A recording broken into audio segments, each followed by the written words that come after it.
My name is George Bernstein. Let's try that again. Can we do that one more time?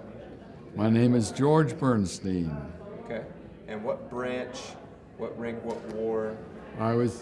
What branch of the service was I in? The United States Navy.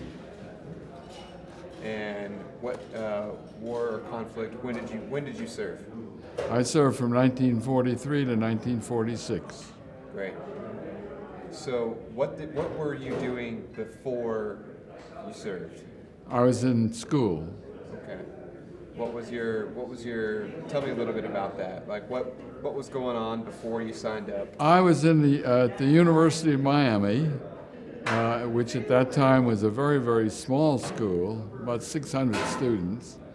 And I was manager of the freshman football team and a member of the Student Senate.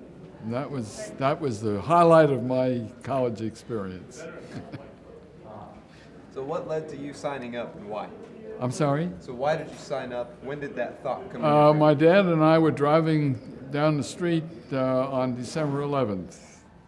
And when we got news of the Pearl Harbor action, he said, I want you to go in the Navy. I was in the Navy in World War I.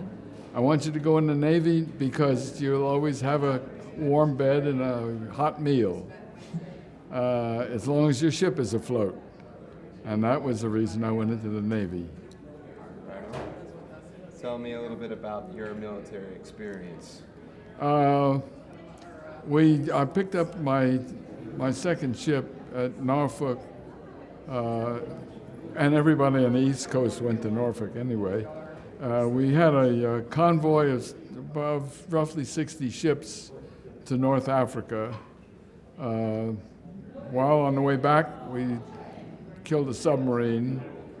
We went to Brooklyn Navy Yard, had some work done on the ship, and went to Casco Bay, Maine.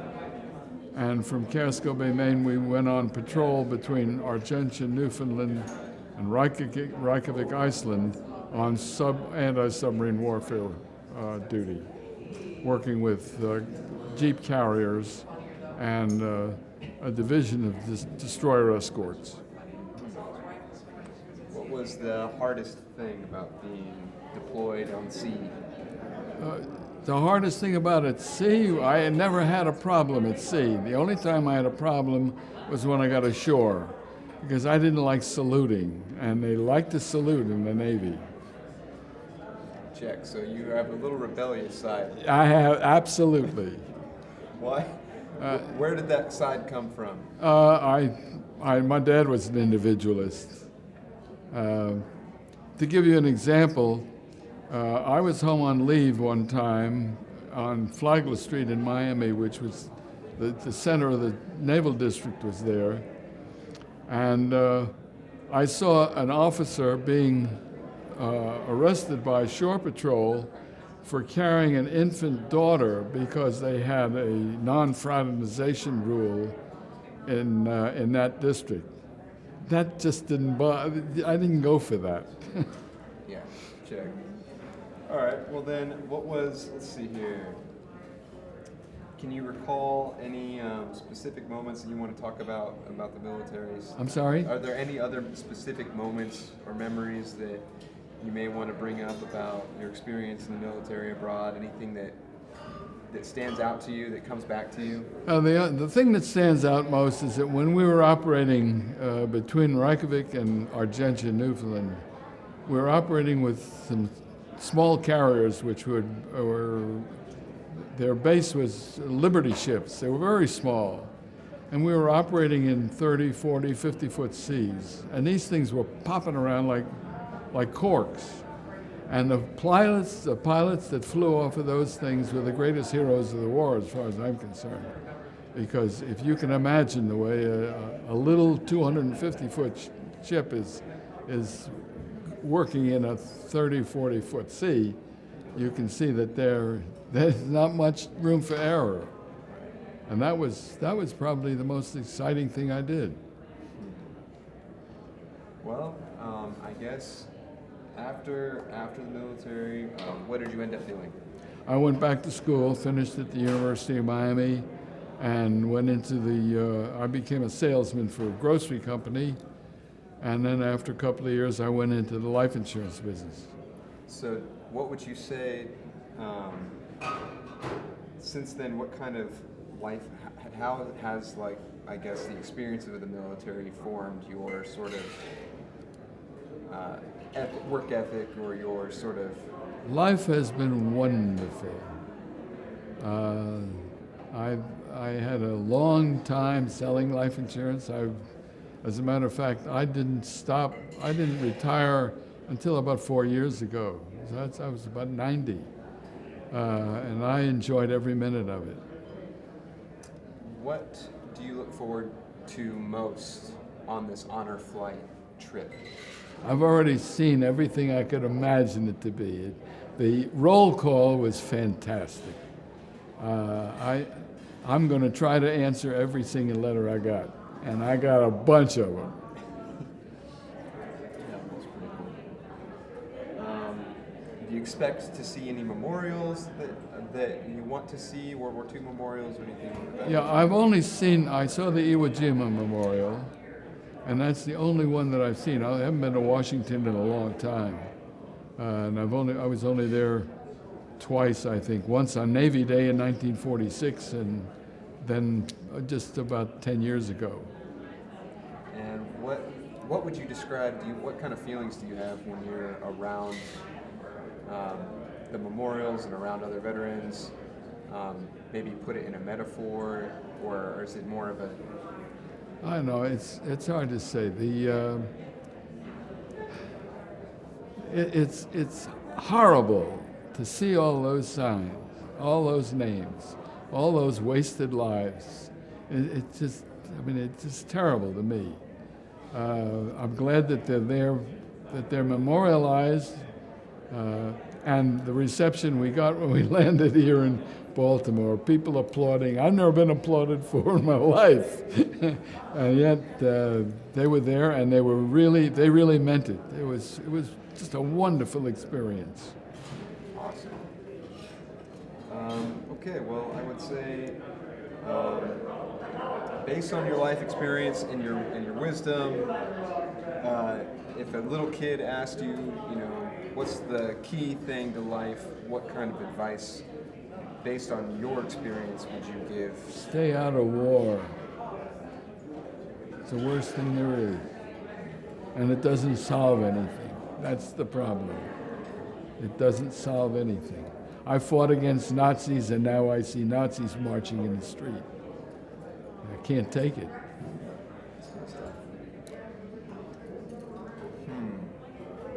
Do you have any mottos or any sort of thing that kind of keeps you motivated every day? No, I'm glad I get up in the morning and put both feet on the ground. That's my biggest motto.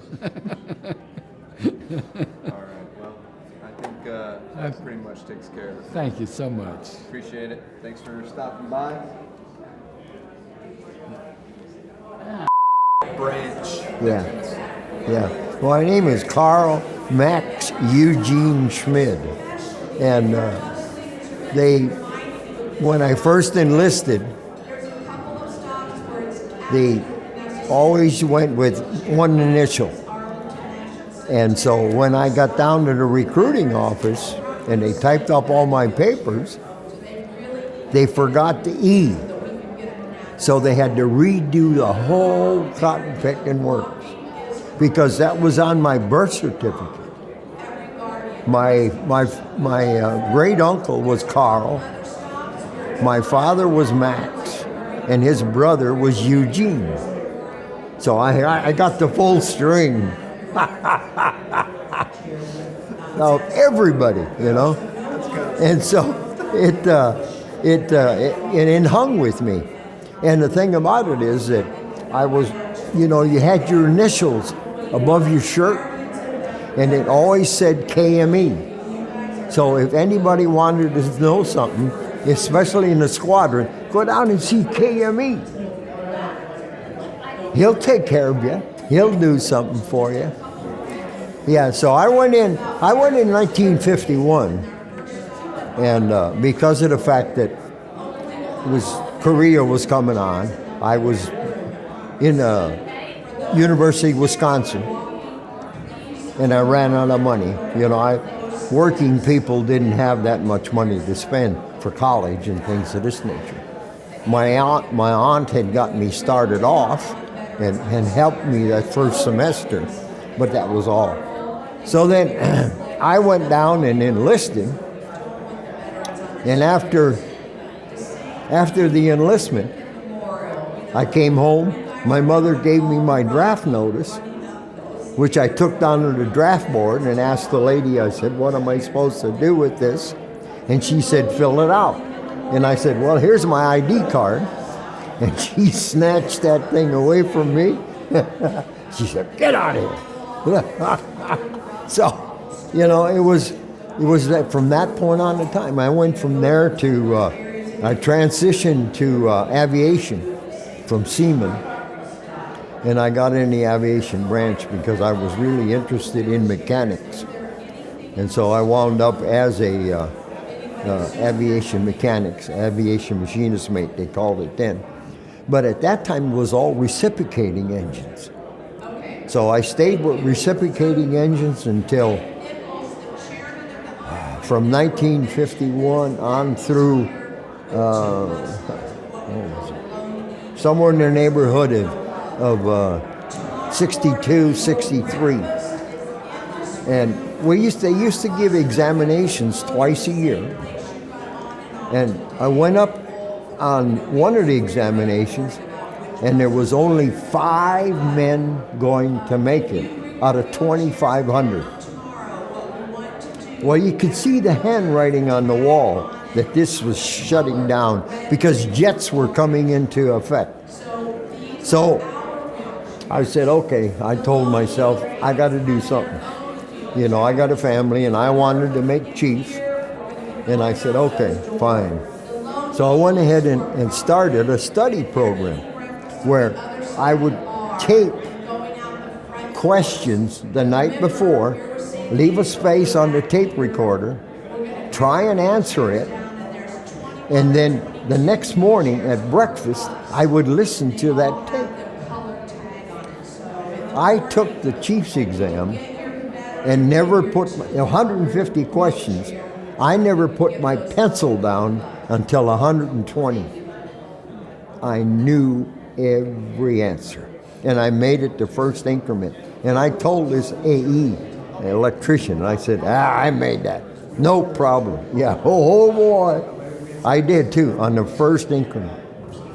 And it was, you know, and it just took study is more than it took for anybody else. And so, yeah, right now, after I got out in 1971, I went ahead and got my bachelor's degree in accounting, which is what my daughter does now.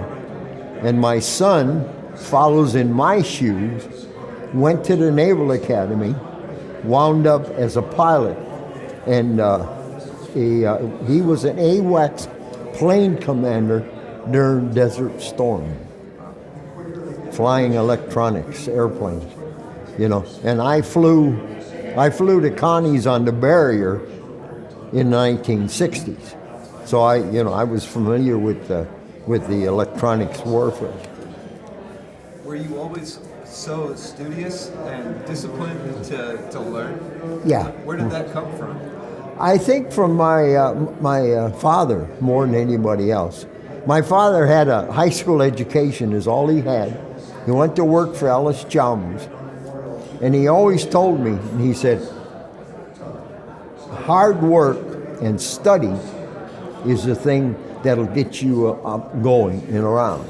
So he wound up as the supervisor of a shift, what do you call it?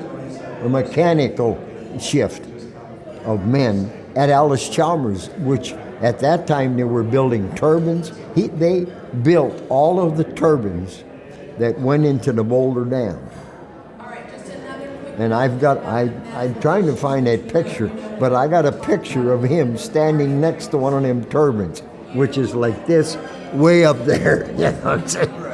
And I was really surprised, because I went to visit the Boulder Dam and seen all them turbines and things of this nature that he built. But he was always saying, study, do something, study. And that's how I instilled in my son and my daughter. My daughter's got an associate degree. Mark's son went to the Naval Academy, graduated from there, and then went into aviation. The only reason why he couldn't go into jets is he had a calcium deposit on his spine. So they said no, because ejection seat would pop him, and that would be it. So he always flew multi-engines. But that's the way it went.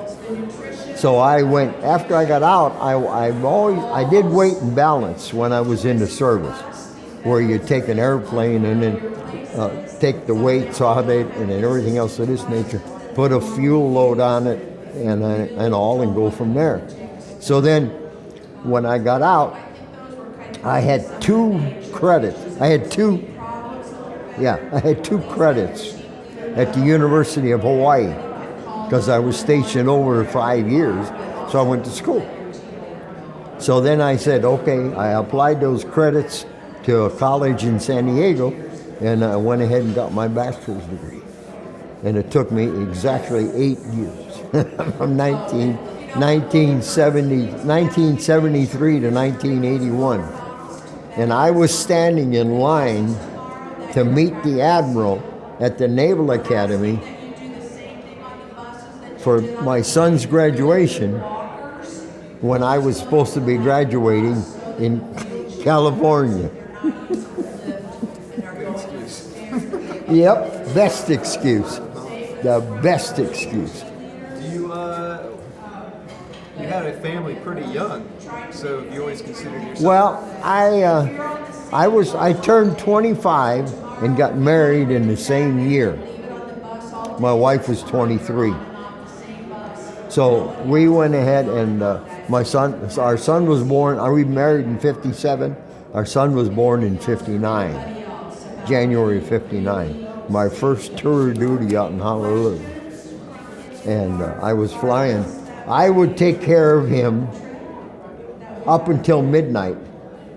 From midnight on, my wife would take care of him, because I had to be at the flight line at 4:30 in the morning. Not much sleep for you. I tried to get him. But we were well prepared, and I learned a lot of secrets. And then our daughter was born and Mark was born in 59 when Hawaii was not a state. So he's got an international birth certificate. My daughter was born up in Port Hueneme. I don't know if you know where that's at, up just north of Los Angeles.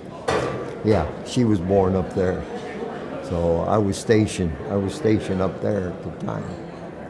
That's interesting. You said you learned a lot of secrets. What's one of those secrets? One of those secrets? Well, during the Nike operation, when they used to fire the Nike shots and things of this nature, we were the surveillance aircraft. And we were flying a mission out of Kwajalein. And they fired a Nike missile at a launch out of Vandenberg. And it lit that, this is at 3 o'clock in the morning, and it lit that airplane up. You wouldn't believe when it hit. And I don't know if you ever seen the movie, The Right Stuff. Okay. When they showed that fella down there in Australia, I hauled all of the equipment out of Point Magoo to fill that building. Yep, because I was weight and balance at the time and a flight engineer. And they had cables, and we had consoles and everything else of this nature. And I hauled all of that stuff down there. The only thing the Australians did was build the building. We put everything into it. And another thing too is they brought in one of these great big AT&T cables. You know how they are, about that coax about that big around. And this this technician from the civilian, he says, "Oh, we'll put that in your airplane." I said, "You what?" "No way are you going to put that in my airplane." I said, "What's the least diameter?" He says 80 inches. I said, "Okay, fine. That's good." Went down to the machines, to the carpenter shop, and I said, "Okay, build me a box on skids with a pole in the middle, 80 inches across." So we took this cable, set it up against the wall, took the side panel off, and started unrolling it and putting it in the box. Once it was in the box, put the cover on top, put the skids, we had the skids on it, so we put it on in the airplane. Because you put that in the tail of the airplane and it's like this. You had to move it up because that weight and balance, you know, everything else of this nature. And, that was one of those things that just, it was a marvel as to what I could do. But I did it. Yeah, you had to figure it out. Well, sure, because there's only so much space in an aircraft. And there's only so much weight that you can put in a certain place. Took out all the seats, moved everything forward as far as I could get it. In order, so it was right above, actually above the wheels, the main landing gear, so that it would go from there.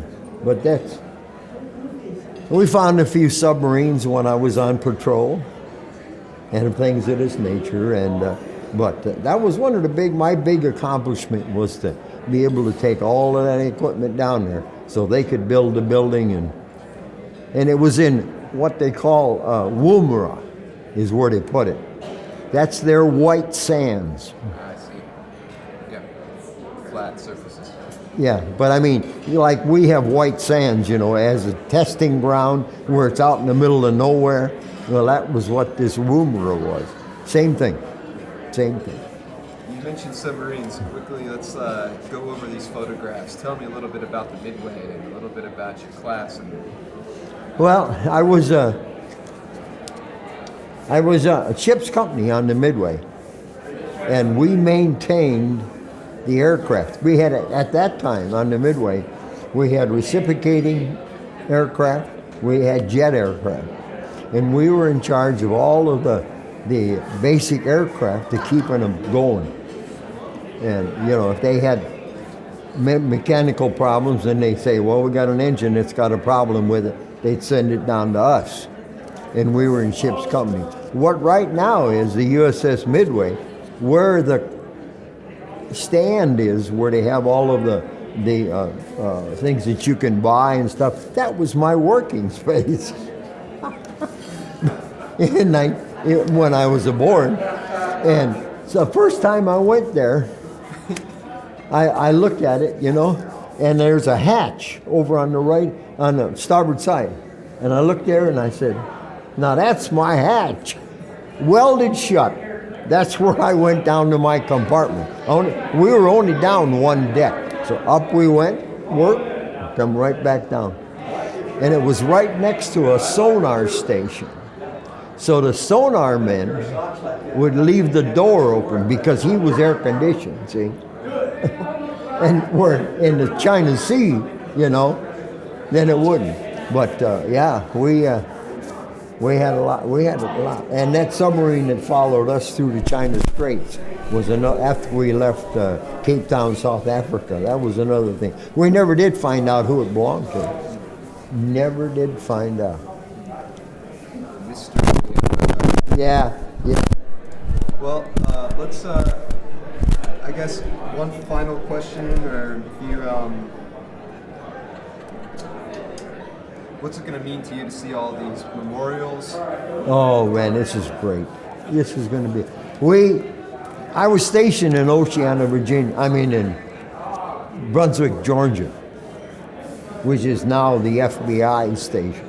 But she was my daughter was in 4th grade, and our son was in 6th grade. So this was in 1970. So I knew that I was going to retire in 71. I gave me my 20 years, a little over 20 years. So we said, okay. We went ahead, went all the way up the coast, seen Washington, D.C. We got an invitation to a friend of ours, the gentleman that sang at our wedding, was working for the Army in manpower.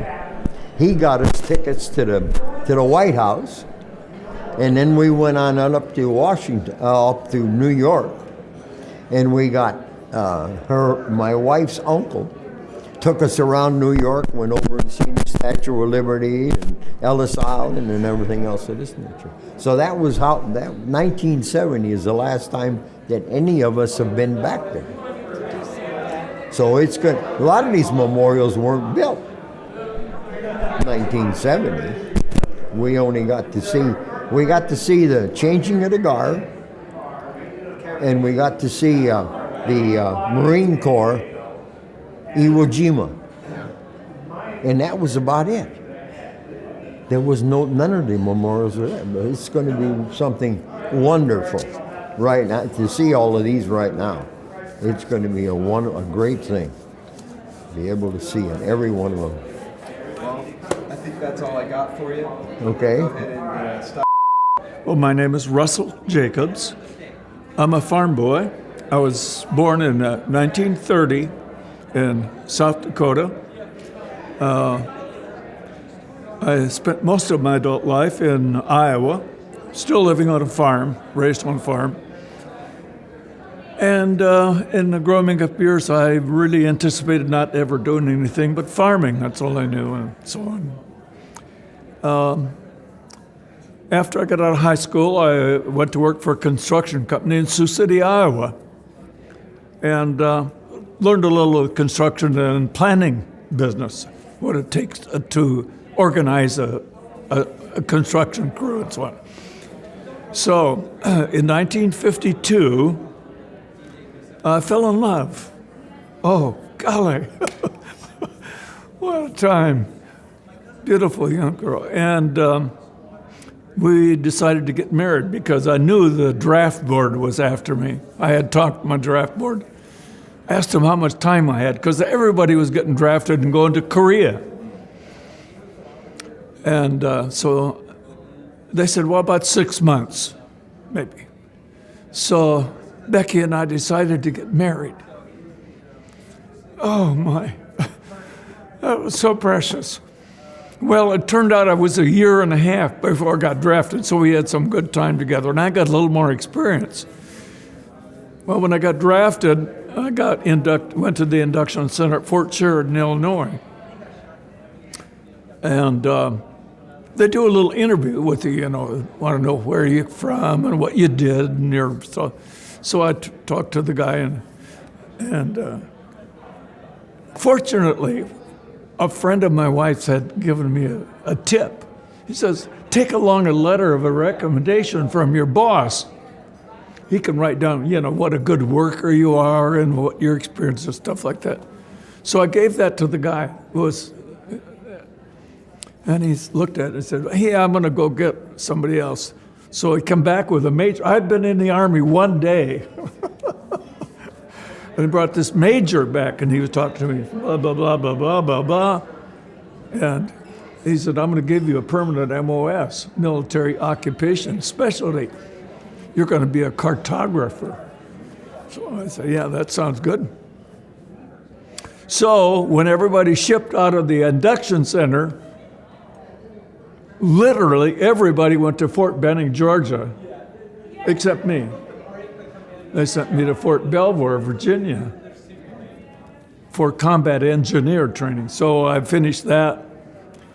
And we finished that training, And again, when we finished that, you stand out in the rain at night, and they read off all the names of all the people in that group, and where your assignment is going to be. So they read off blah, so and so and so and so, everybody, so and so FECOM, Far East Command. They come to Jacobs, so Jacobs, UCOM, and he stuttered. So UCOM, European Command. So me and one other guy went to UCOM. Everybody else went to FECOM. Amazing. So I spent my Korea wartime experience in Germany. And of course, there was a lot of tension. That was 1952. Still a lot of tension over there. We were part of the occupation army. Had to be in uniform all the time. And there's still a lot of tension, a lot of devastation still in Europe, in Germany. And so that was an interesting experience. And this honor flight thing is just so phenomenal. I am just blown away by the experience and the compassion that all the people show and everything. This is a tremendous organization. I had no thought of experiencing anything like this. It's just been phenomenal. But a thought I had initially when kind of signing up for this is thinking about my background. Everybody's got a story, everybody's got a story. Well, my story is a little bit about my father.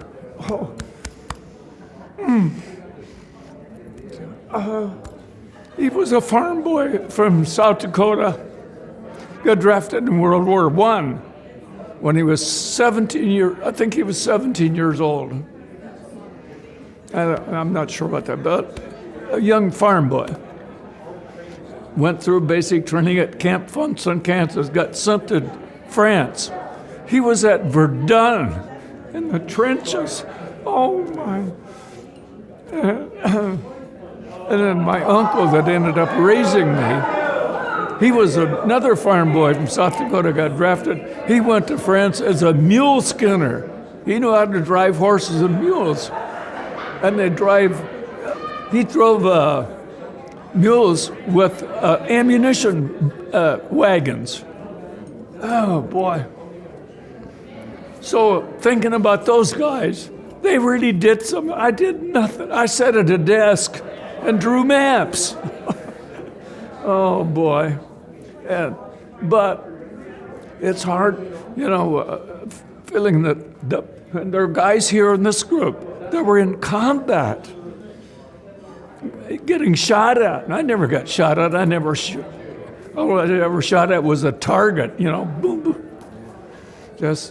So I have to think about the guys that really, and I'm saying guys, there were women too that served, and women, that got the women flyers, the WASP, the nurses, didn't get what they deserved. They didn't get recognition. They didn't get pay. So a little bit of that is all part of this. And my brother, who enlisted the day after he graduated high school in 1942, on his 18th birthday, and he went all through the war. He enlisted in the Army Air Corps, ended up making the Air Force a career, and went all through the war as a mechanic on B-24 bombers in England, and then ended up being a flight engineer on a number of big airplanes, the KC-97 tankers, so I'm doing it for some of those, and they're all gone. So they can't come back and tell their story. So, or can't have the experience. So I have to feel in my heart that, I feel like I'm doing it sort of in memory. I know that I'm the one that's having the enjoyment and the fulfillment of the experience. But in a way, I sort of have to feel like that's why I'm That's why you're here. why I'm doing it. Yeah, Yeah, you're the connection yeah, to those people. yeah, gotta be so. But I just can't say enough for this whole crew. Everybody has been so dear. Just remarkable, because this takes a lot of organizing. My goodness, just so impressive. So, of all of these,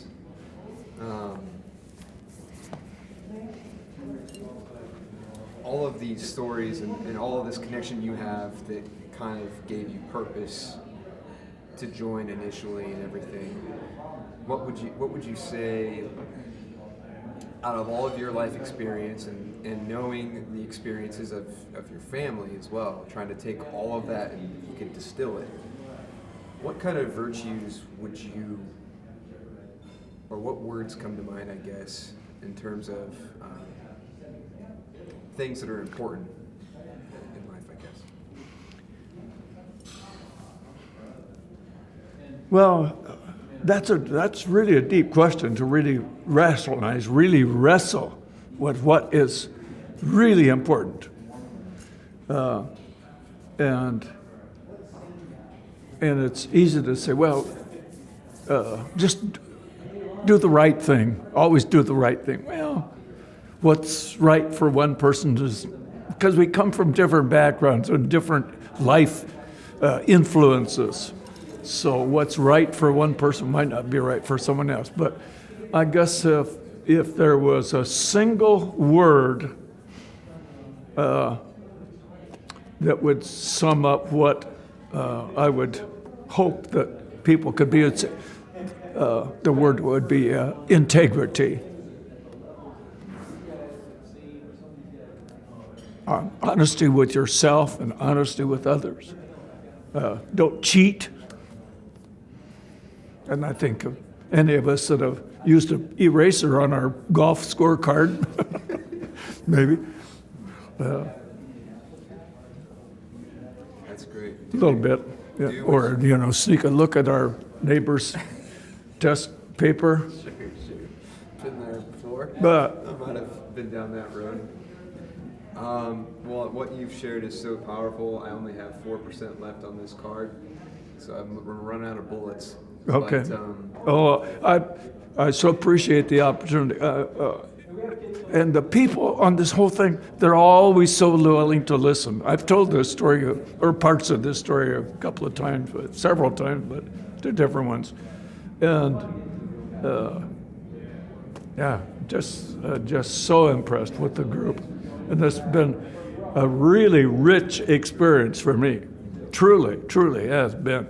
And way more than I expected. I did not expect the kind of treatment that we're all receiving.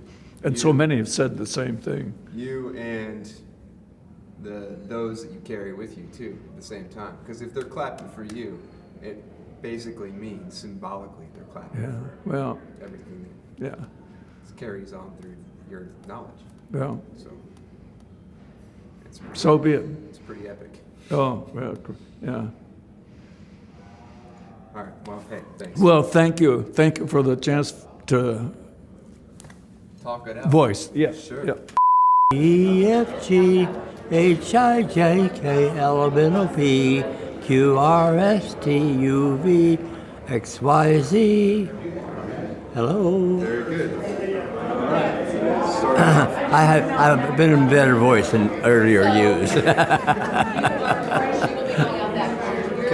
To get this going, I always ask everybody your name, your rank, or your servant, your branch. Okay. What year, just kind of Yeah. background. Okay. First of all, my name is Larry Knight, and I was first in the Navy, and that was in 1952. Then I got out of the Navy. It was on a kiddie cruise for 3 years, and when I was 21, I got out and decided I really miss it, and went back in. But I went back into the Air Force. In the Navy, my rank was Yeoman Third Class. In the Air Force, it was Airman First Class. As high as rank as I got. So I almost made a career out of it. But I got out. I got some training, proper training. So I got out and got into the business world. Tell me a little bit about that kiddie cruise.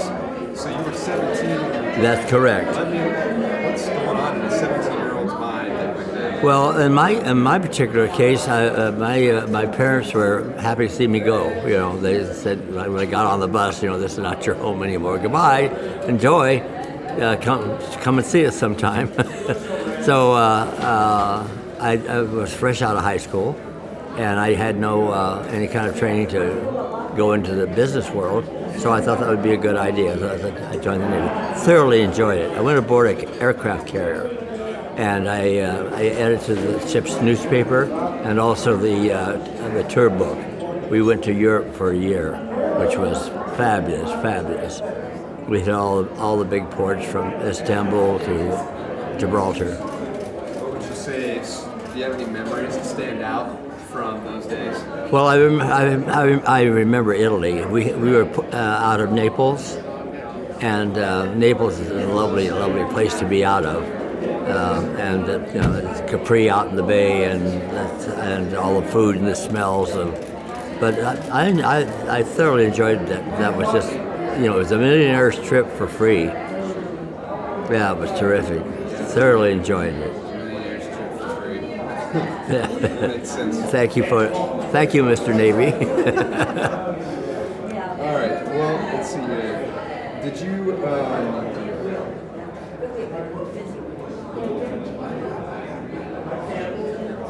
So were you ever deployed? Were you ever deployed in any sort of conflict? No. Even the Air Force, I stayed stateside, and that kind of. My first station was Las Vegas. Then I went to Lackland in Texas, and then I went to Indiana to go to school for training, secretarial training, and then from there I went to Hawaii, and then I got discharged out at Hawaii. Tell me about the Air Force. How was the Air Force? The Air Force was totally different from the Navy. The Air Force didn't have as much tradition as the Navy does, and language.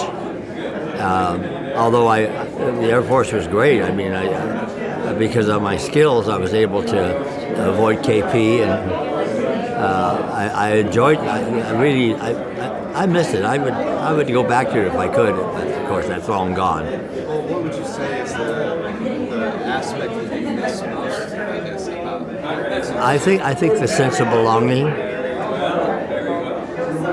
Yeah, the sense of belonging. I got involved in the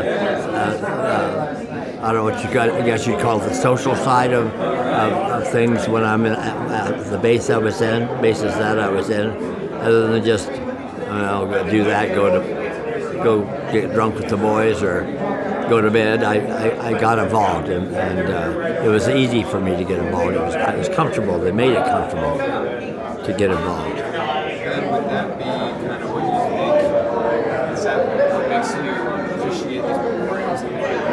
Oh yeah, because I mean, it's like when you get involved, then you know the people, and these are all the people. All the people are here. They're just there.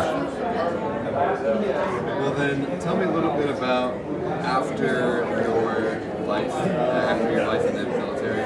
Where did I go and what did I do? Yeah, a little bit about that. Well, when I got discharged from the Air Force, I was offered a job in Ohio. I'm a California boy, and I was just not used to Ohio. So I bested it out there for a while. Then I finally said, I got to get back to my big blue. And I came back to California, and I worked in the studios for a while.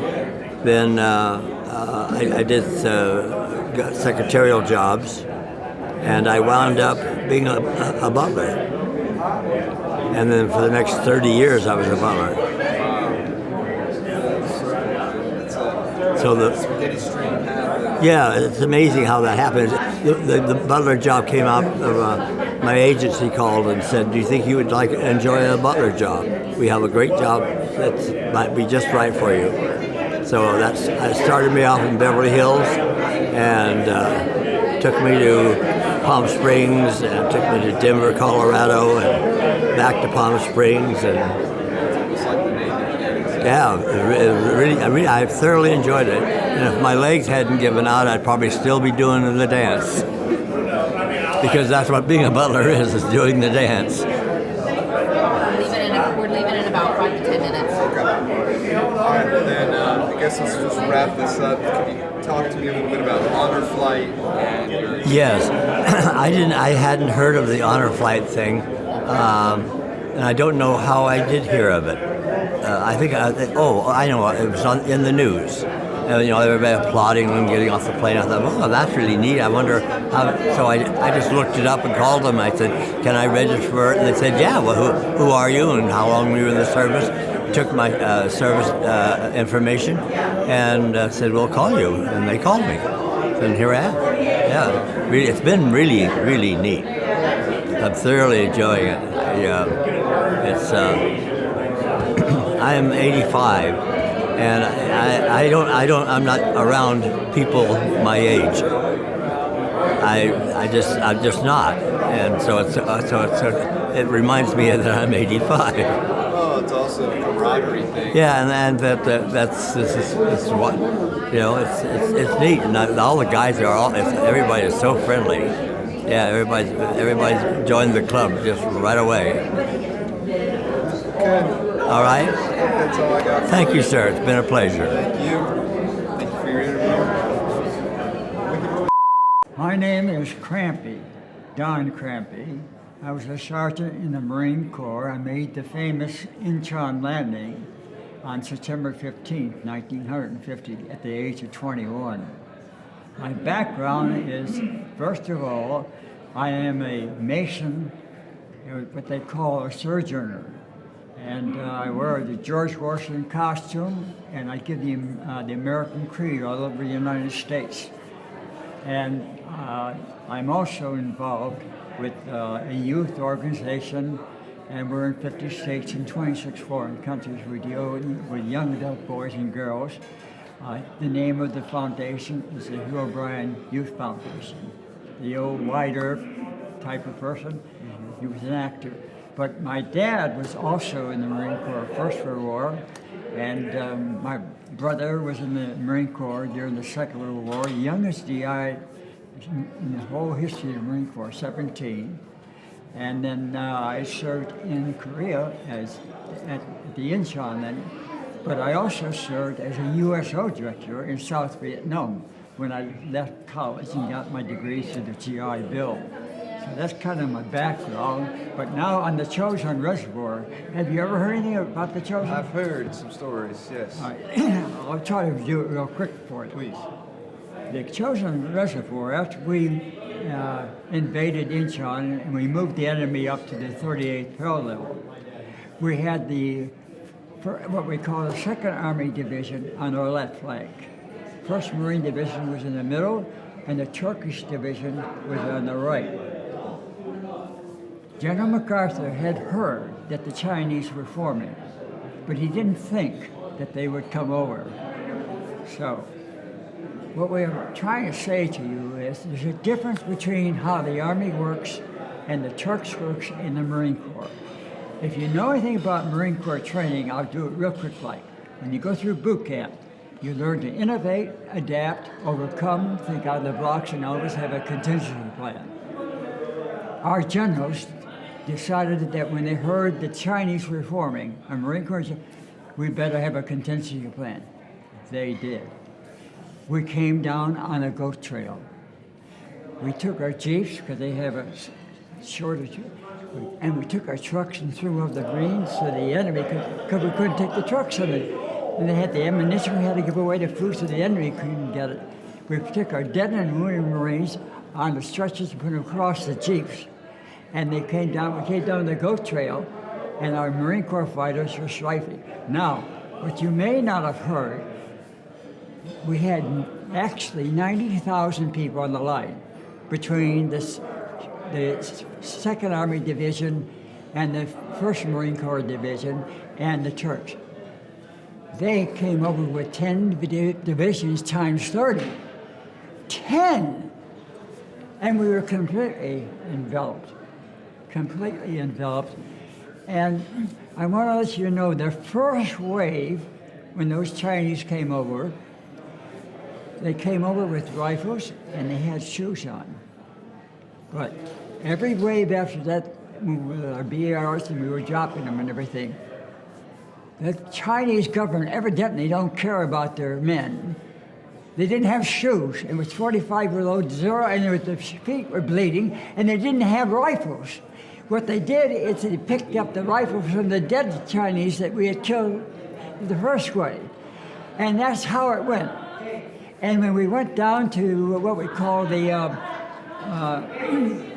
east coast of North Korea, and our hospital ships were out there, and we put our Marines, and dead Marines and wounded Marines on hospital ships. Now, I have to tell you, honestly, I was not at the Chosin Reservoir, but I knew about it, what happened. I was an Amtrak driver. And so what happened is that I was just waiting for my turn. I was the second Amtrak to go out the hospital ship, and I hear some guy wave his hand. Crampy, Crampy, is that you? And I said, yeah. He said, Gary Bile from Grand Haven, Michigan. He said, you got a cigarette, Crampy? And I said, I'll get you one. I got him a cigarette, put it in his mouth, and I was already a sergeant, so I had a lot of command. I told the first Amtrak, take this man aboard, he's going first. So that's my story on the Chosin Reservoir. Wow. So, Amtrak driver, Chosin Reservoir, crazy experience. All right, let me get to this then. What was the hardest thing you did? What was the hardest thing you did in the military? Is there any moment where it was just physically or mentally draining, or something that comes to mind that was just extremely Well, then, before we do, well, I can tell you that what we did, because we did make the Incheon landing, but after that, the amphibians, we did cross the Hans River, and that was a pretty hot time because we lost 3 Amtraks getting to Seoul. They had their motor fire, and we lost it, so that was pretty hairy, okay? But when we came in, it wasn't too bad because we were told that the Navy had done a good job in getting rid of the mines, and that type of thing. So we felt pretty secure about coming in. But what you may not know, after I got out of the Korea and came back, got my degree, I became a certified YMCA director, and I was asked to go to Vietnam with the USO and spent 2 years over there being a USO director, and I had started 2 USO clubs there, and I did the US shows, and so it was 2 years in Vietnam. Man, so you kind of had an interesting smorgasbord of an experience. Okay, so out of all of your experiences in the military and then after the military, how did that shape your post-military life? Fine, I'll give it to you, and I'll give it to you in what the definition Dr. Albert Schweitzer, humanitarian. Okay? If one wants to seek happiness and joy, you'll never find it having money. Money only gives you security. You must link yourself to a cause greater than yourself, what I call life's greatest triumph. And you must do something to serve your fellow man for the rest of your life. And I did that. My brother is the famous Hugh O'Brien writer on television, and he went to Africa and met with a great doctor over there, a humanitarian, Albert Schweitzer. And Schweitzer challenged my brothers to go back to North America and work with young adult boys and girls who are 15 and 14 years old, because they're in high school, they're taught to memorize, they're not taught critical thinking and decision making. So my brother came back, and I was a YMCA secretary, so he came to me, because I was in youth work, and he said, Don, can you help me get this organization going? And that's when we started the Hugh O'Brien Youth Foundation. We're now in 50 states and 26 foreign countries. And what do we teach? We teach social responsibility. We teach critical thinking, patriotism, public speaking, and we talk about success principles. What makes a person successful in life, and how to be a leader. So that's what we do at Hobie. And we meet every year with the Hugh O'Brien Youth Foundation, and we go to a major university, the 50 states, after they win on the national level, state level. We go back to the East Coast, and we go to Harvard, Yale, and all those Ivy League colleges, and we bring in world-renowned speakers who talk to these young adults about responsibility and about linking yourself to a cause greater than yourself, which I call life's triumph is linking yourself to a cause greater than yourself. That pretty much is one of the coolest interviews so far. Be a cause greater than yourself. I'm trying to think in my head if I got anything. Can you tell me just briefly, I guess, your experience here on the honor flight? This has been one of the most remarkable opportunities for me. And when I get back to California, I'm going to do all I can to get my brother veterans to know about the honor flight and that they need to come here and see this great capital and for what we stand for as a great republic and that type of thing. And so I will leave you with what I call the American Creed, what you and I believe in. Now, I am a sojourner, which is a National Military Honor Society for veterans, but they have to be actually Masons first. And then we become what they call Heroes of 76, and we must memorize the American Creed and present it all over the United States, like Veterans Day, Flag Day, Memorial Day. I have to put on the jersey and give the American Creed. I'm going to give it to you now. Here we go. We, the people, believe in the United States of America as patriots, along with the military veterans who fought and died for the spirit of liberty and freedom. Their love for the Declaration of Independence, the Bill of Rights, liberty, and the United States Constitution as a government of the people, by the people, and for the people, whose just powers are derived from the consent of the governed. A democracy within a republic, a sovereign nation of many sovereign states, a perfect union, one and inseparable, established upon the principles of freedom, justice, equality, and humanity, for which American patriots sacrificed their lives and fortune. Therefore, we believe it is our duty to love our country, support the Constitution, obey its laws, respect its flag, and to defend it against all enemies, foreign and domestic. God bless America, in God we trust. Leas Diaz. That's it. Find true joy and happiness until you link yourself to a cause greater than yourself. If you don't do that, you're never going to find happiness. You've got to find something you want to do to help mankind, all right? And you'll find happiness. And the last thing I would like to say is that I read the autobiography of Benjamin Franklin.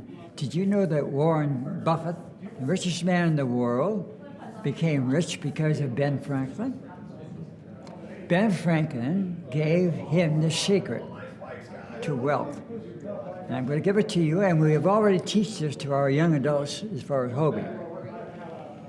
The secret to wealth is a part of everything I earn is mine to keep. It's not yours to keep, because we work hard for your paycheck, and when you get done getting your money from the paycheck, you pay for your food, your clothing, heat, car, insurance. When you get done, there's nothing left for you. And until you have the discipline to set aside 10% and compound that 10% and never touch it to age 65, where you're putting that 10% away every month, you'll become wealthy. It's my name is Al John Walkowski. I was born February 8th, 1928. And I was privileged to have two wonderful mothers. My mother and father were two very humble, nice people, and I was grateful to have been raised by them. And later, and when I was in high school, I decided, when I was about high school age anyway, I decided I wanted to join the Army Air Force. So I left high school early. The principal said I had enough grades or enough credits to graduate.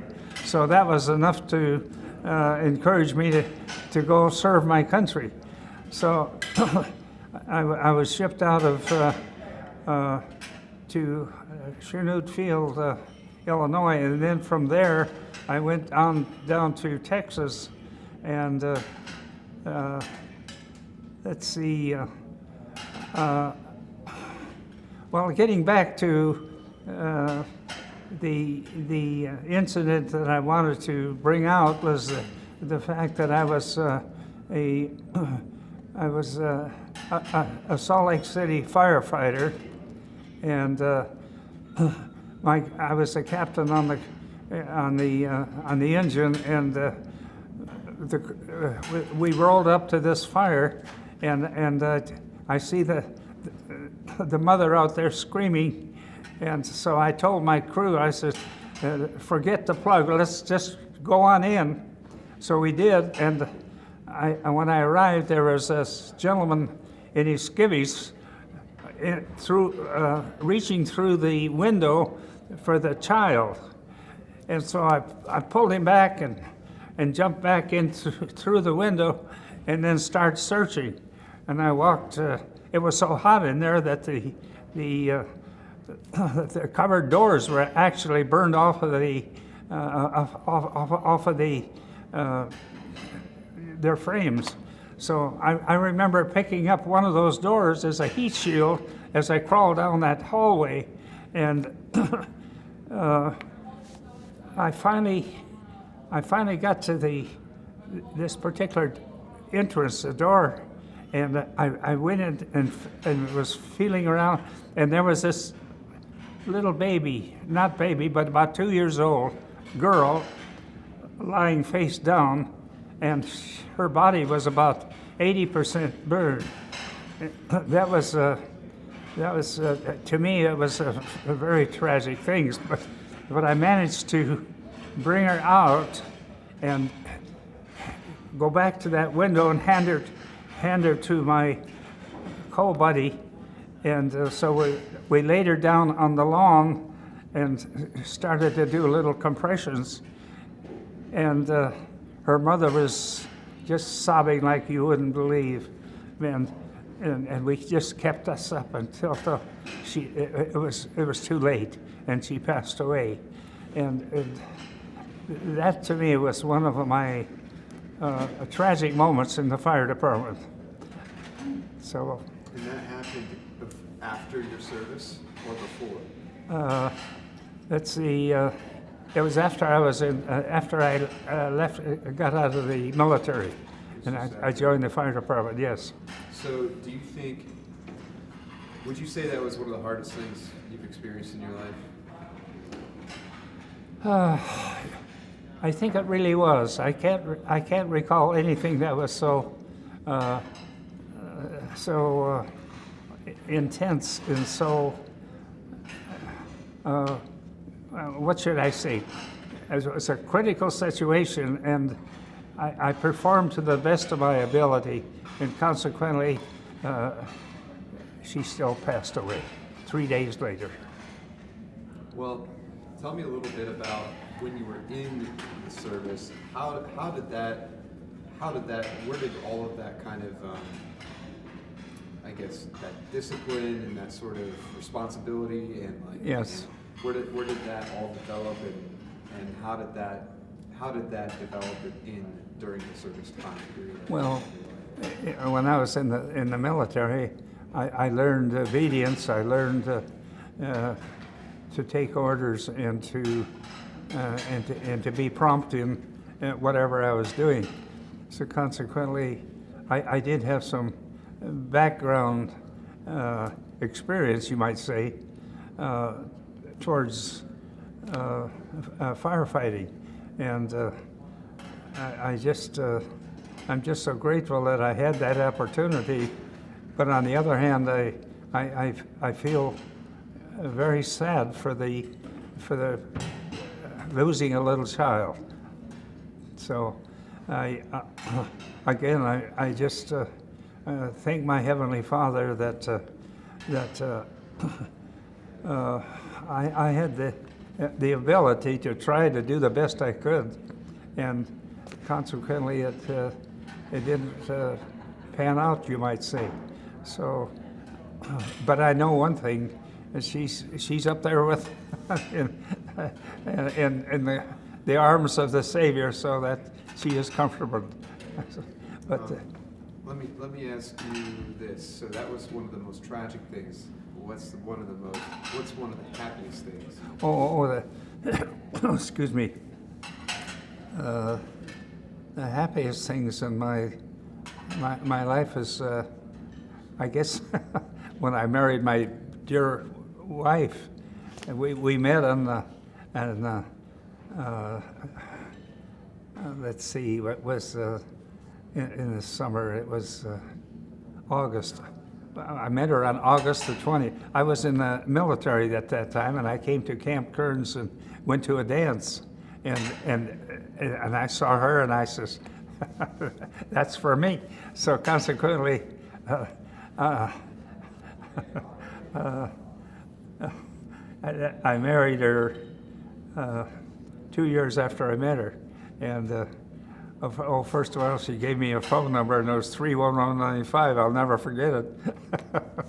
But I married that beautiful lady, and she was quite an entertainer. We used to go on cruises quite often, and on the cruise night, the entertainment night, she would get up on the stage and bring the audience down with her jokes.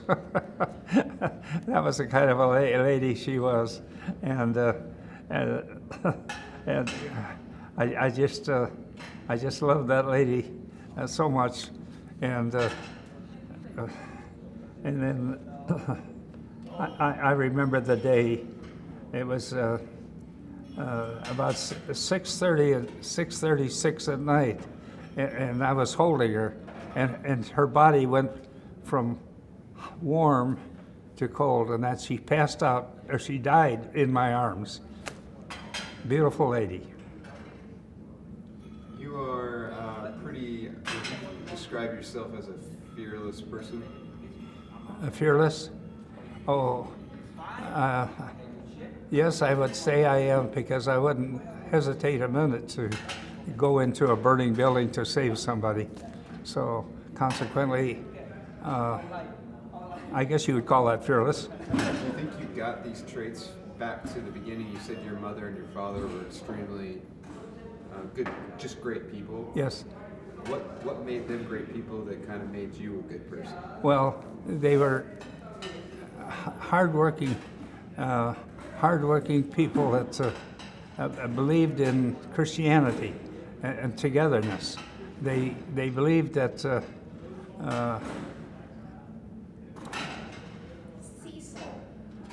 they believed in the Christianity of the Father, Son, and the Holy Ghost, and all the things that were good, all the things that were like they should be, and consequently, I just I love my parents for their integrity and for their love for the Savior and for mankind. What else is there in life when you don't have love for your fellow man? Where are you from? Originally, Michigan. From Michigan. Yes, I was raised on an 80-acre farm in Michigan. Thank goodness for that, because it was a lot of hard work, and it was easy. It was toiling work, but it was worth it. Yeah, that's how I learned to work. I mean, hard work. Well, let me pivot now to a little bit of what you experienced on the honor flight. Could you tell me a little bit about your feelings and your thoughts, just in general of the experience, and then maybe more specifically what you thought of the memorials? And Oh my goodness, I can't tell you enough how I appreciated that.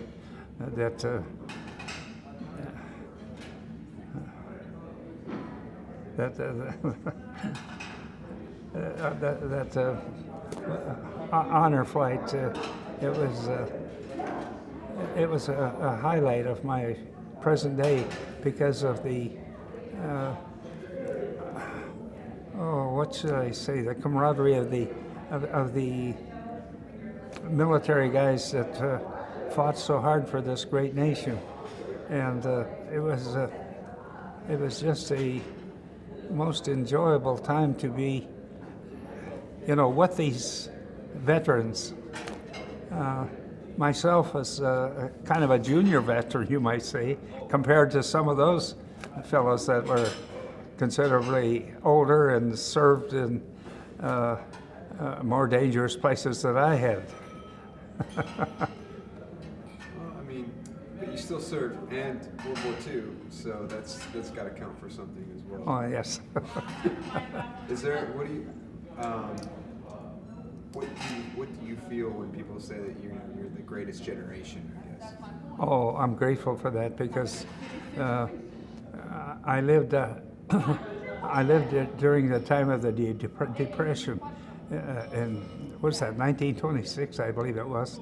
But the Depression, it brought a lot of people to suicide. They just lost everything, and consequently, to be able to go through that and see what those poor people went through made me realize how important life is, and how should we care for one another. And the greatest word in all of the dictionaries all over the world is love. So I don't know what else I can add to that. My name is John A. Abaticola, John A. Abaticola. Abatecola. And when and where? I served in Korea from, I was in the Army from October of 52 to about October of 54. And I saw about 3 months of the war there. And I was a excellent welder. I learned in my grandfather's welding shop at the age of 9, so that when I went to Aberdeen, Maryland, I ended up being a top welder, probably because like a guy at the age of 20, like a guy 30 years old with 10 years experience as a welder. So I was a top welder. That when I went to Aberdeen, Maryland, all these samples that were in the bar, in the display from many people, I replaced all the bars with all my welds, like butt joint, this, that, and the other.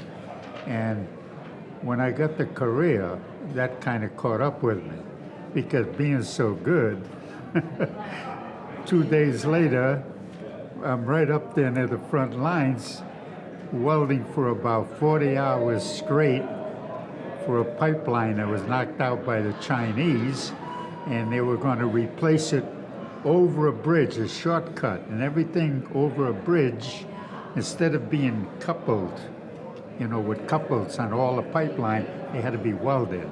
So I welded for about 40 hours straight, and at the time I was on loan to second group, and there was a Captain Horowitz there, and I welded for something like 35, 40 hours straight, because anything going over a bridge where trucks jeeps went over that they would throw a cigarette out or something. Had to be leak-proof. But they had to take this shortcut because of the thing being knocked out, that I was being shot at without knowing about it. And he said to me, I'm going to get you the Bronze Star. Well, I never pushed it because I was happy to get out of there alive, see? So I never pushed it. But I ended up being the top unofficial welding advisor of 8th Army. Wherever, like a bridge had to be rebuilt, I headed the whole deal in welding. I've even got write-ups on it, you know. So that is what I have to say about the war. I put in that effort. I saw war, was shot at, but I wasn't combat. I was engineers. Just happened to be a good welder that I could really produce for 8th Army in that capacity. And you learned all that welding all started from... Well, from my grandfather From your teaching me, he had a welding shop, and I could weld anything. I could weld arc, weld and brazen, it didn't matter. And I ended up, when I come out of the service, having such a good record with, you know, in the service, I went to GI Bill of Rights. I went to college, I got a civil engineering degree, but they needed welding engineers, and here I am, a real engineer that's a real welder. So when I came out west, I ended up at Lockheed unofficially again, a welding engineer of the entire Lockheed system, as well as a program manager, that I was involved with all the most sophisticated welding going on in aerospace. I raised welding to another level, electron beam, you know, the type of deal where I didn't change anything, only advance the state of the arts. Learn, apply old ideas to new ideas hitting. And it happened to hit pretty well. That was, Is that also, I guess, your work ethic, saying how you had gotten that grit from 40 hours straight, welding jobs and focusing on your job in Korea? Did that grit, first of all, did it also come from your father, or did it come from you, or was it kind of a mixture of both? I would say it was a mixture of both, because my father ended up during World War II, because he had 3 children. He didn't go to war, but he was a superintendent of the pipe welders in the Navy Yard in Boston, the Boston Navy Yard, you know, welding. Like he started about 1939 there, 1940, 41. So he was an excellent welder, pipe welders in the Navy. On ships is the ultimate. So, in fact, that Captain Horowitz, he says, we got to run water through this line. You know, I'm only in Korea 2 days when all this happened. I'm going to run water through. I said, why? He said, well, we got to test for a leak. I said, look, run your fuel through, because if there's any leak in there, my father would have killed me. I said, there's no way there's going to be a leak. Run your fuel through. And that's how he always got a hold of me. And I even got a write-up of the Han River Bridge, the rebuilding of the Han River Bridge, that I was in charge of rebuilding. And I was only a sergeant, you know, became sergeant. But it helped me out with having the ability, but going through a war, because, you know, even if you only see 3 months, 2 months of war, war is war. I mean, you know, after the war, everything was fine, but during the war, it was a little tough. And going to school, becoming an engineer, Bill of Rights, it got to the point when I came out west as an aerospace, getting into aerospace, that there were no welding engineers. But I was an engineer that knew welding, so right away I had a big edge. It didn't matter what your name was, they needed you. So, and with my war record, and that tied in, hell, I was program manager at Lockheed. I had top secret clearance, nuclear clearances, had all that stuff going on, you know. But if I didn't go into service, it never would have happened. I think it hardens you, it does something to you. It really does. It has an effect. Yes, an effect. If you make it, you look back on it and you say, wow, you know. Well, I'd like to pivot a little bit. When you're going to the memorials with Honor Flight, can you kind of describe what was it like, especially being on this trip amongst so many other fellow veterans from Korean War? I'll tell you how I feel on this trip. Sure. I feel that these World War II veterans, World War II, they were the core of the great generation. The only war we really were justified in being in. They saved Western civilization as we know it today. I mean, those people, I mean, what a feeling to talk to one of those people. I mean, you almost shiver. I just get that feeling to see them. When like one guy here yesterday, I couldn't just stop talking to that guy. We took a picture together, the old man sitting in a chair, but it's just like you're in another world, being near these people. I don't care how old they are, how handicapped they are. What a feeling. And now the Korean War, World War II, when the soldiers come back, I was a kid, I saw it. Celebration all over. Korean War, I remember one time I was on a Delaware Memorial Bridge in basic training, thumbing a ride for 3 hours. I couldn't get picked up. However, coming back from Korea with all the decorations, I get on a train in New York City, and I'm, from Rhode Island, and going by train to Providence, Rhode Island, and I walked down to the, everything quiet, walked down to the area to have a drink, and in those days the railroad was pretty big, and they wouldn't let me pay for a drink.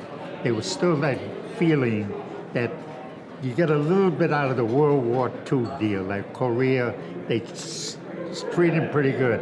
Then when I get off on the, in Providence at the railroad station, I'm carrying my duffel bag, and this red cap, a black guy, he grabbed my duffel bag in order to go out to get a cab, and I turned around and I wanted, to give him a tip. The man would not take a tip from me. So it made me feel so good to say, well, at least they like it. And I don't put down any soldier because it's not the soldier's fault in a war.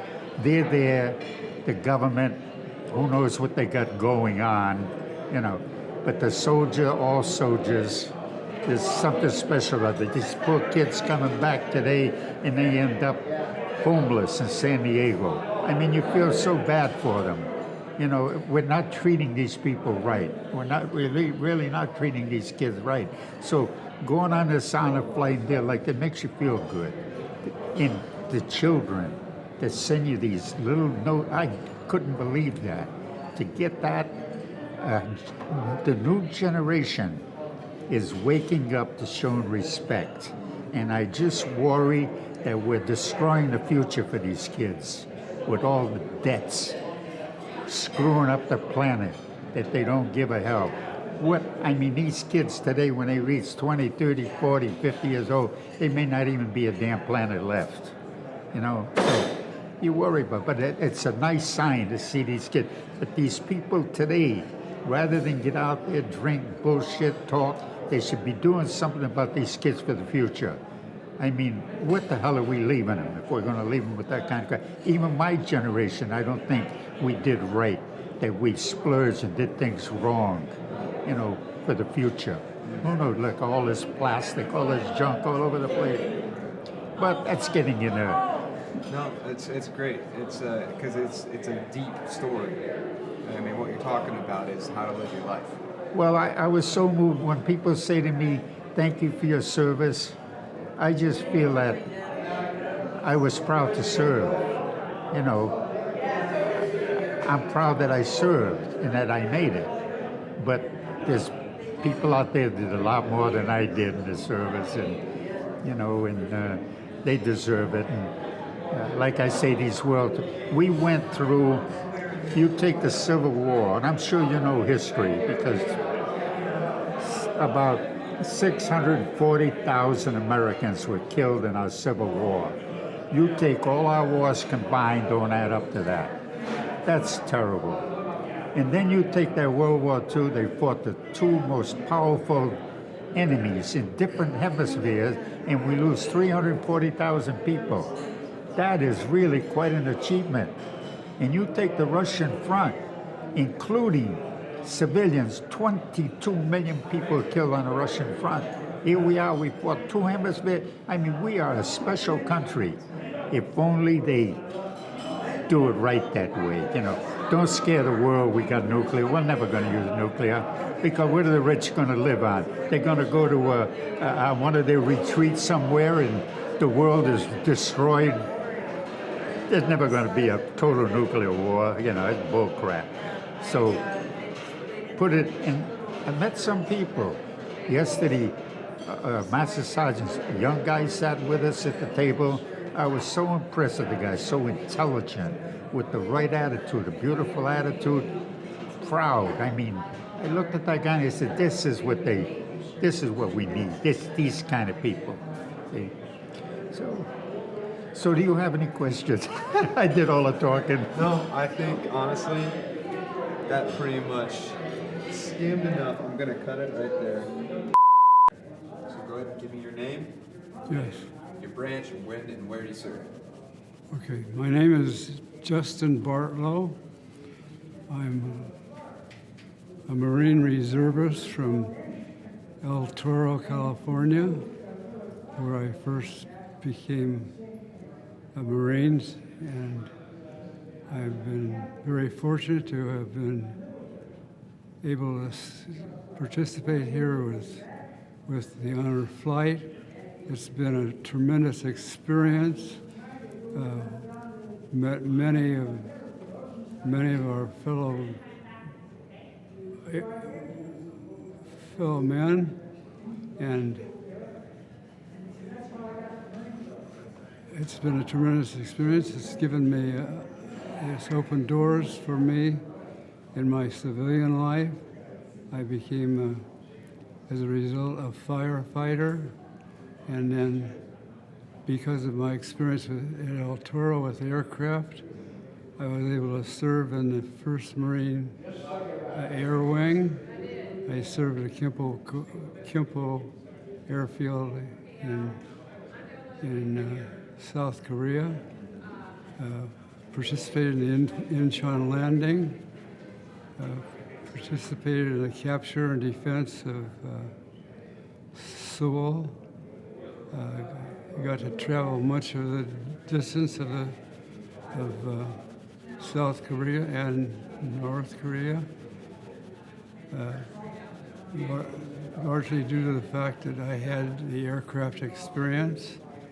Got to serve once in recovering a downed Corsair F4U, and that led to my my first firefighting experience, which led to my civilian capacity. I became a battalion chief of Long Beach Fire Department. I'm proud of my service there, and the entire trip has been a truly wonderful experience. I wish every veteran could participate. The people here have been so gracious, so helpful, and I couldn't ask for more. Very many people have kept such things. I don't know of anyone else that would have copies of their orders, and this is just a few of the ones that I had when I was in. A copy of my personnel records, where I went. But all these were different. One sheet of paper for orders, and my name would be on there with a lot of other men.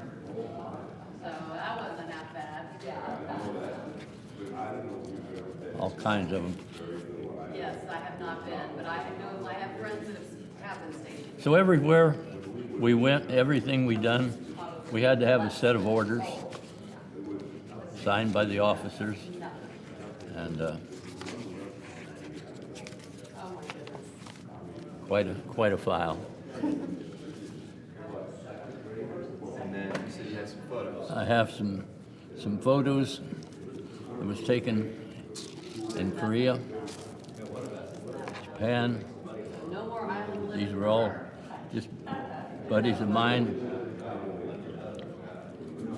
Could you angle that my direction just a little bit? Try to turn it my direction. There you go.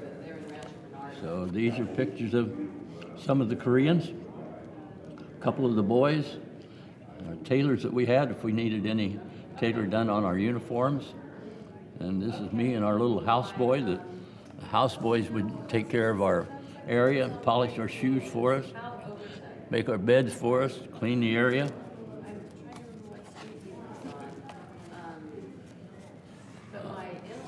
This is one significant thing. This man here, pictures are faded, but his name was Jim Tomita. He was Japanese American, born in the United States, but was in the Army with us. And he and I went on R&R to Tokyo, Japan together. And it was significant that he was Japanese because he could speak the language. And when we wanted to do something off base, we would go out to the areas of the local people went to, and he could talk with them, and we didn't have to go to the other places that all the other GIs went to.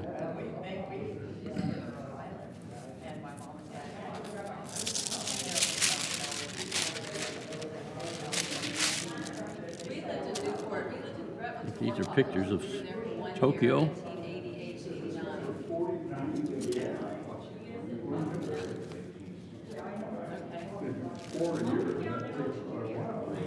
Just pictures out in the countryside of Korea.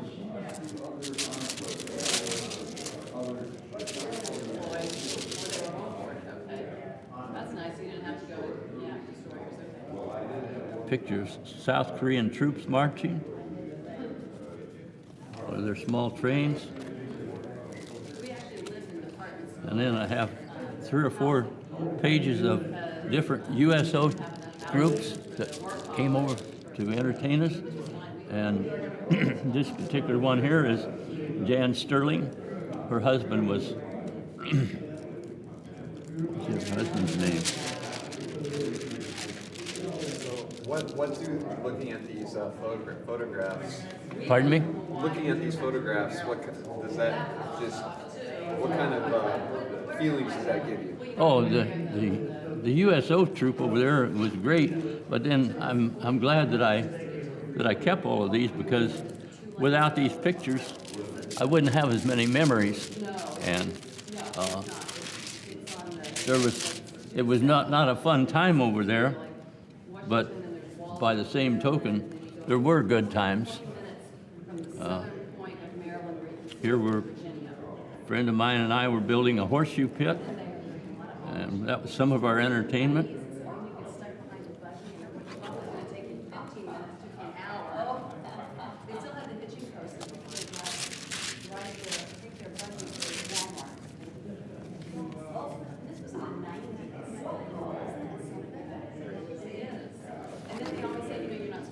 To get back to, okay, these are some of this is one of the big trucks that I drove for a short time, building the airstrip.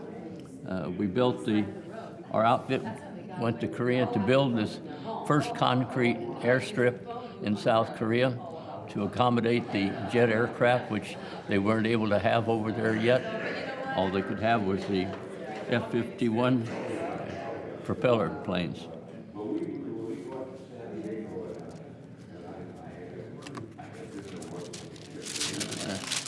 That's about it. That's about it. I got, and this is the heavy equipment that we used for making the airstrip, moving the heavy dirt, and like I say, I drove one of the trucks to haul the sand and gravel, whatever they used, out to the airstrip, and it took us a year to build it, and when that was completed, by then our outfit moved up to Seoul, and after that I came back to the States. Had a year in Korea. So this is quite nice, valuable for me to have as memories. And Let's just start with your name and well, my name is Earl Chen. Actually, my official name is Clarence Earl Chen, but I go by Earl. And I graduated from the Naval Academy in 1952 in June. And in July, I found myself on a cruiser in Korea, and we were providing gunfire support for the Marines and the Army. And through the efforts of our ship, we provided a lot of gunfire support for those people, and we did that for about 6-7 months. And once we finished, I came back to the States on the Juno. And the Juno was homeported in Long Beach. We were supposed to be there for 6 months, but they changed our home port to Norfolk, Virginia. So I had the privilege of traveling through the Panama Canal and got to Norfolk. We were there 10 days, and we went to the Mediterranean for 7 months. And we came back from the Mediterranean, and our home port is supposed to be Norfolk, but they sent us to Philadelphia for overhaul. So I didn't see much of my home port for the first 2 years of my Navy career. And I was on the Juno for 2 years. I was qualified as a underway watch officer, and I was off the deck for sea detail. I was very proud of the training they gave me and the opportunity that I had. I left the Juno and went into the mine force, and was executive officer of a minesweeper. And then at early age of about 25, I got command of a destroyer, submarine chaser, a DE 1336, and lived in Key West, chased submarines for about a year and a half, and then I was transferred to a mine hunter that was homeported in Boston. And in Boston, I had command of a mine hunter, and we, of course, used our ship to hunt for mines when and if it was called on. And from there, I went back to Korea. I went back to Korea as an advisor to the Korean Navy, their mine warfare and their harbor defense. I spent a year there, and it was a very rugged year for me. It was particularly rough on my family because I was there 1 year unaccompanied, and my family lived in Albuquerque. And then after I got back, I had a short tour of duty in Albuquerque, and then I went back to sea on a destroyer, and I had the privilege of being the operations officer on a destroyer, and that lasted about 6-8 months, and then I was promoted to executive officer of another destroyer, and I was there for about a year and a half. And then after that, I got orders to command of a destroyer escort, and it was homeported in Newport, Rhode Island. Well, I found out that the ship was leaving for Vietnam, and I relieved on the 5th of July in 1965, and we got underway on the 8th of July, left Newport, headed for Subic Bay in the Philippines.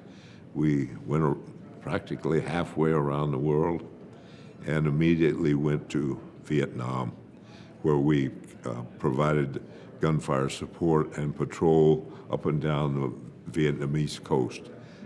My ship home port was changed from Newport to Guam. And about every 6 months, we would go back to Guam for a month, and then we'd go back to Vietnam. And we did that for about 2.5 years. And then I was relieved of duty, and I went to a destroyer support ship, a destroyer tender, USS Samuel Gompers. And the Samuel Gompers was a brand new ship. And much to my chagrin, we immediately went to Westpac, and I spent another 7 months in Westpac on the destroyer tender. And I figured, well, now's my time for some good shore duty. Well, again, a big surprise. I was sent back to Vietnam in country to the Mobile Riverine Force. The Mobile Riverine Force was operating up in the Saigon Delta, and we were near a town called Dongtam. That's where our boats and our supplies came from. But I lived on a converted LST on the Mekong River for a year, and that was my last tour duty in Vietnam. I had the privilege of being the Assault Airborne Commander, and I didn't realize I was going to be doing this, but while I was there, I was flying in Huey helicopters about 6-7 hours a day, about 6-7 days a week. And finally, I got through with my year in the Mobile Riverine Force, and I was sent back to the States, and I was given a command of a destroyer, the John W. Thomason. And I was there on the Thomason until 1970. Then I went to the Fleet Training Group in San Diego, and I stayed there until I retired. I've been involved in many activities since. I've heard so much about the honor flights. I've had some wonderful friends who've been on it before, some buddies from World War II, and I heard nothing but glowing remarks. And when I had the opportunity, I thought, wow, that is fantastic. I'd love to come back. I hadn't been in Washington in 35 years, and I wanted to see everything that I hadn't seen in so long, and so many of the things didn't even exist when I was here before. So I feel very honored that they had selected me to come on their honor flight. They've been a wonderful host and hostess. They've provided us with all kinds of goodies, food, snacks, and a wonderful tour. And I just can't thank them enough for it. It's been a wonderful experience. And I thank you for your participation in this. So do you have any questions for me? Well, that pretty much well covers it. I have, I'm going to stop it right there. Okay. Well, I thank you. Name is Herb, H-E-R-B, Menzel, M-E-N-Z-E-L. Served in the Marine Corps, 1946, 47, and 48. Went to boot camp in Parris Island, South Carolina. Actually enlisted in 45 with a couple of friends from church. We decided not to go in 45 because we wanted to graduate from high school in 46. So a week after we graduated in 46 from high school, the three of us went to New York. We lived in New Jersey, went to New York and enlisted. Went to Parris Island, was in Parris Island for 10 weeks, June, July, and August. I was transferred to Camp Lejeune, North Carolina, went through radio school in Camp Lejeune, learned Morse code. I wound up being a radio operator for the battalion colonel. One of my most impressive times was going down a cargo net on the side of the ship with a radio on my back. Got in at what's called an LCVP, landing ship vehicle personnel. I was in the back seat. The colonel and the driver were, of course, in the front. When the LCVP landed on shore, the Jeep went off first. I followed the battalion colonel around. He used a hand phone to keep in touch with the company commanders to be sure that everything was running the way he wanted it to run. And one of the things that impressed me was mail call on the plane coming here. They handed out a lot of letters from children and organizations all over the country. It reminded me of Parris Island whenever we got a letter from home. Every time we got a letter, we had to run around the parade ground as kind of maybe a penalty or something for getting a letter, because in those days they didn't want any communication when you're in boot camp with anything on the outside. Everything was concentrated to the training period. So, and that's about it. I'm 91.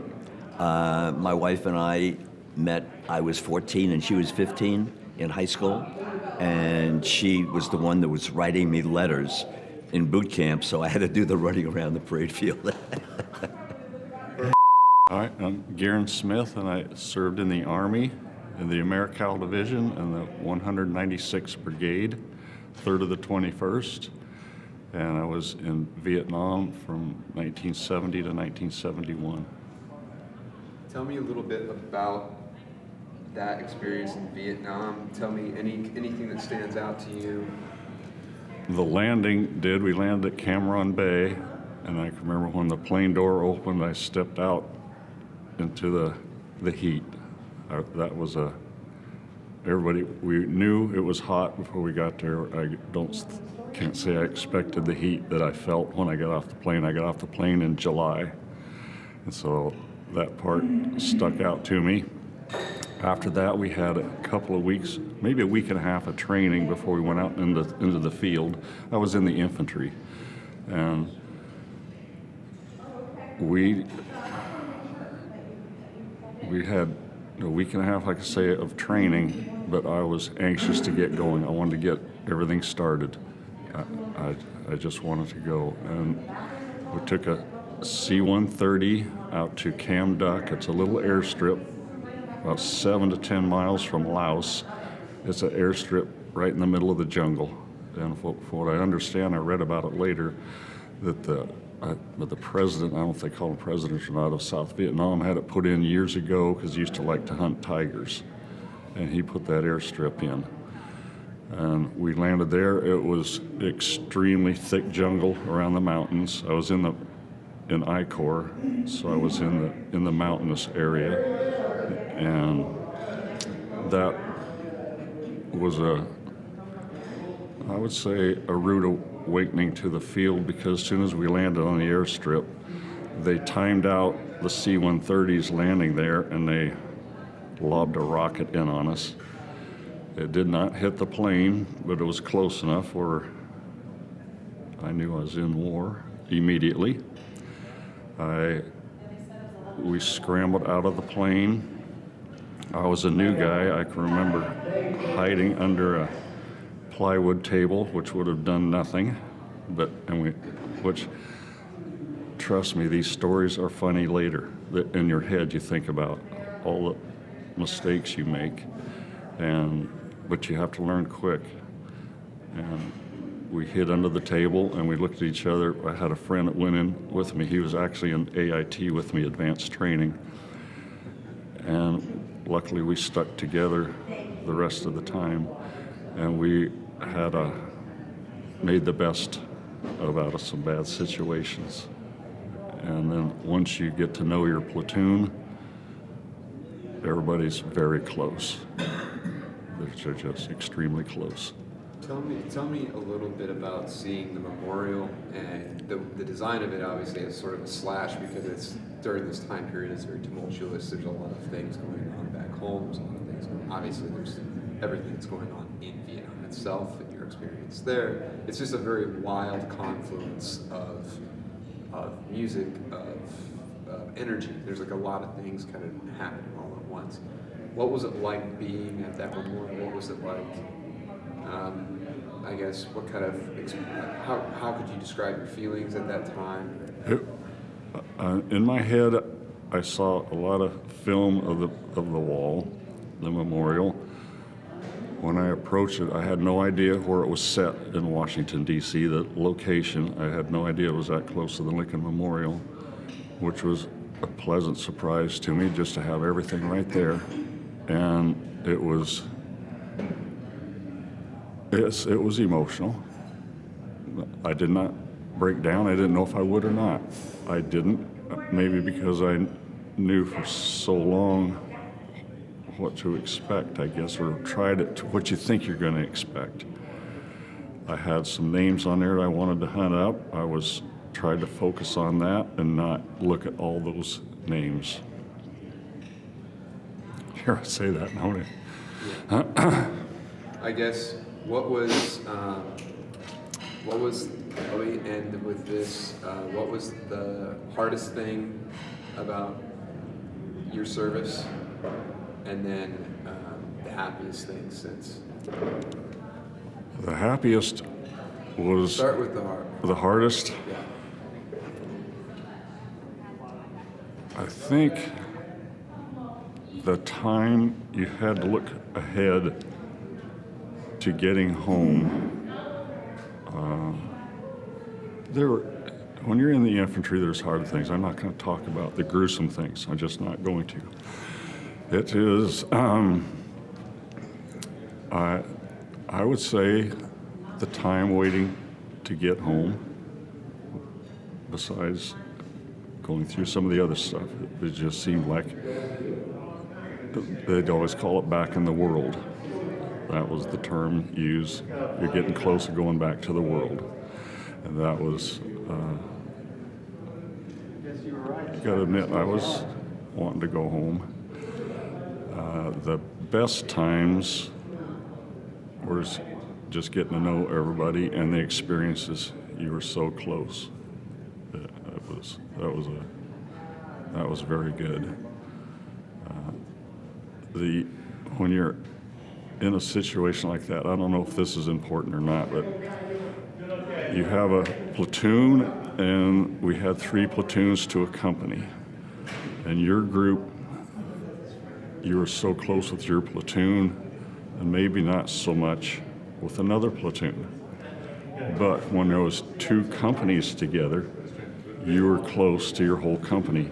All the platoons you stayed close with, the other company, not so much. And that was with almost everybody. Each other stuck up for each other in your little group. And the bigger the group got, if you were in that group, you stuck up for each other in that group. And that was interesting to me. And then when you get back, of course, you don't have any animosity against anybody. You don't, but that's how close you are.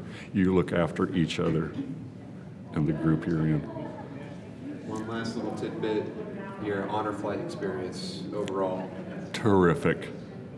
So honored to be here. I feel honored to be on it, to be invited. It was excellent from beginning to end. I can't say enough about it. For sure. That's all I got for you. Thank you, Palmer. Thank you. Appreciate your time. You bet. You know, I honestly, Thomas Carl Atkinson. I'm born in National City. I went to boot camp in San Diego. I enlisted when I was 17. I got out of boot camp 30 days after the war was over. I got on a troop transport out to Iwo Jima, and we picked up the troops that landed on Iwo Jima. With about 1,400 of them. We took them to Saipan for discharge. When they had discharged, they were civilians in Saipan that had mustering out pay and everything. About 1,900 back to the United States, and they were civilians. And there's poker games going all the time. The guys lost their money. It was crazy. The transport, we had one hole in the ship, bunks were 8 high. We had stand-up tables that couldn't sit there and stay very long. It took us 4 hours to serve a meal for 1,900 troops. And I had a short naval career. I was in there 1 year, 3 months, and 28 days. Getting out of boot camp after the war was over, I was scheduled to go to aviation mechanics school. They canceled all the schools. My mother was a dependent, so I had enough points to get out early. That's about my story. well, tell me a little bit from your experience with the guys on Iwa and just sort of seeing that. And give me a little, what stands out to you from that? These guys had been on Iwo for 18 months. And they won good conduct medals on their skivvies. He said, there's no place to get in trouble in Iwo. There's nothing there. They were happy. But we picked them up Christmas Day in 1945. So that was a hell of a Christmas present for them, getting off that rock. Iwo was all just this flat landing strip and that little mountain on the end of it. That was it. Nothing there. All tunnels underground. to be there for 18 months with nothing to do. That's crazy. Tell me about your experience with Honor Flight and your experience on this trip. What? Your experience with Honor Flight and Oh, this trip. this has been a fantastic trip. It's so well organized. I've never been on a trip that's been so well organized. Everything feels like clockwork. Haven't had a problem at all. It's really a beautiful setup. Really enjoy it. And did anything that surprised you from the trip? Anything that was a highlight, if you will, of everything? Well, I think it's the whole trip is the highlight. Everything has been so good and smooth. Operation, beautiful setup. I put on car runs for 150 people. Just or logic it takes for that, it takes quite a bit of work. So I know what they had to go to for this. It's been fantastic setup. The police escorts coming back yesterday was crazy. One lane road, the cops are pushing the guys off the side of the road like a three-ring circus. I mean, do you have anything else you want to? I think that's about it. That's about it. Okay, perfect. All right, my name's Colin Hotchkiss. Joined the Navy in 1950, December 8th, and went through boot camp in San Diego, California, training center there. That lasted about 9 weeks. It cut it down from 12 weeks, I guess, at the time. I got out of that. That was a pretty rough section to go through there, I thought.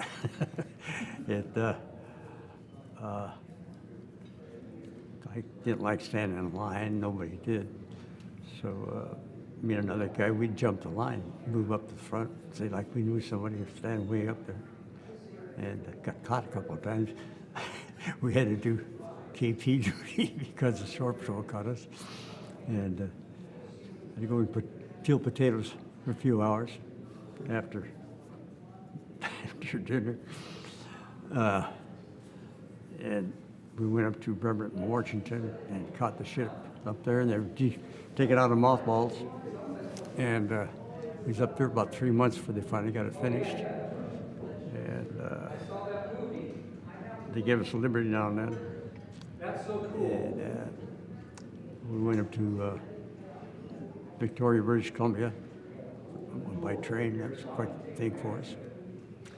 Came from Billings, Montana, at the time when I joined the service. And they took us by train down to San Diego, which is another fleet. Young kid, never been out of Red Lodge much before that. And I'd worked a few jobs before going to service, Yellowstone Park, and I'm on a road crew. And then not much experience in anything at the time. But we caught the ship, went back down to San Diego. The ship got provisioned up, pushed in the sent us overseas to Japan. It took 27 days to get there to the ship that we were on. And from there we went to Korea. We sat in Incheon Harbor for about 6 months as like a protector for the merchant ships that were tied up there and they're unloading supplies. And we had a lot of 40 millimeter, 5-inch gun and 20 millimeters and aircraft guns. And one night, Midnight Charlie, he came over. Every time he came over, we had to get up general quarters, regardless. It was a bum. And he dropped a bomb one night towards the general's house on the beach. And we went over full liberty the next day. We got to half the ship. And see the bomb hole and the machine gun was going up the wall, cement wall towards the general's house. He didn't get killed, but anyway.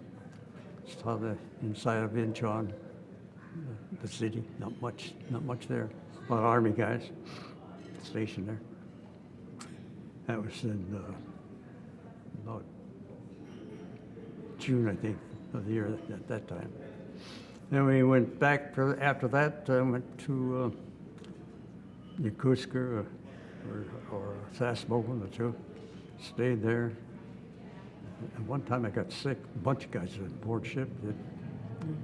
eating their vegetables from going on Liberty, lettuce or whatever it was, got yellow jaundice, about 5 or 6, well, more than that, about a dozen guys got yellow jaundice. Got sent to the hospital in Cusco, and got over that. Took about a good three months to get cured. But I didn't leave the ship. I had to stay in sick bay. A bunch of guys had to go to the hospital. And then we went to Korea, Wonsan Harbor,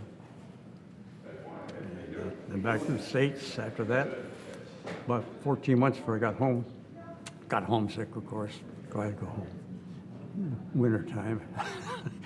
And didn't enjoy that too much. Then we went back to San Diego, caught the ship again, and went back overseas. Was over there another, about 9 months, I guess, and went to Korea again. Went on a mock invasion with the New Jersey and a bunch of tin cans and other ships and LSMR. And we made a mock invasion because the rocks were making a push inland. And they wanted to draw the North Koreans diversion from that. And so they made this mock invasion. That LSMR just shot up and down the coast of these rockets. You can't believe how bad that guy shot the beach up. And there's the New Jersey there, and he was fired at a barrage. And I had looked through a porthole and seen him fired one time. So I said, I'm going to go watch this. So I got out on the potato deck and was watching. He fired at a mountain 20 miles away. You could see the white puffs.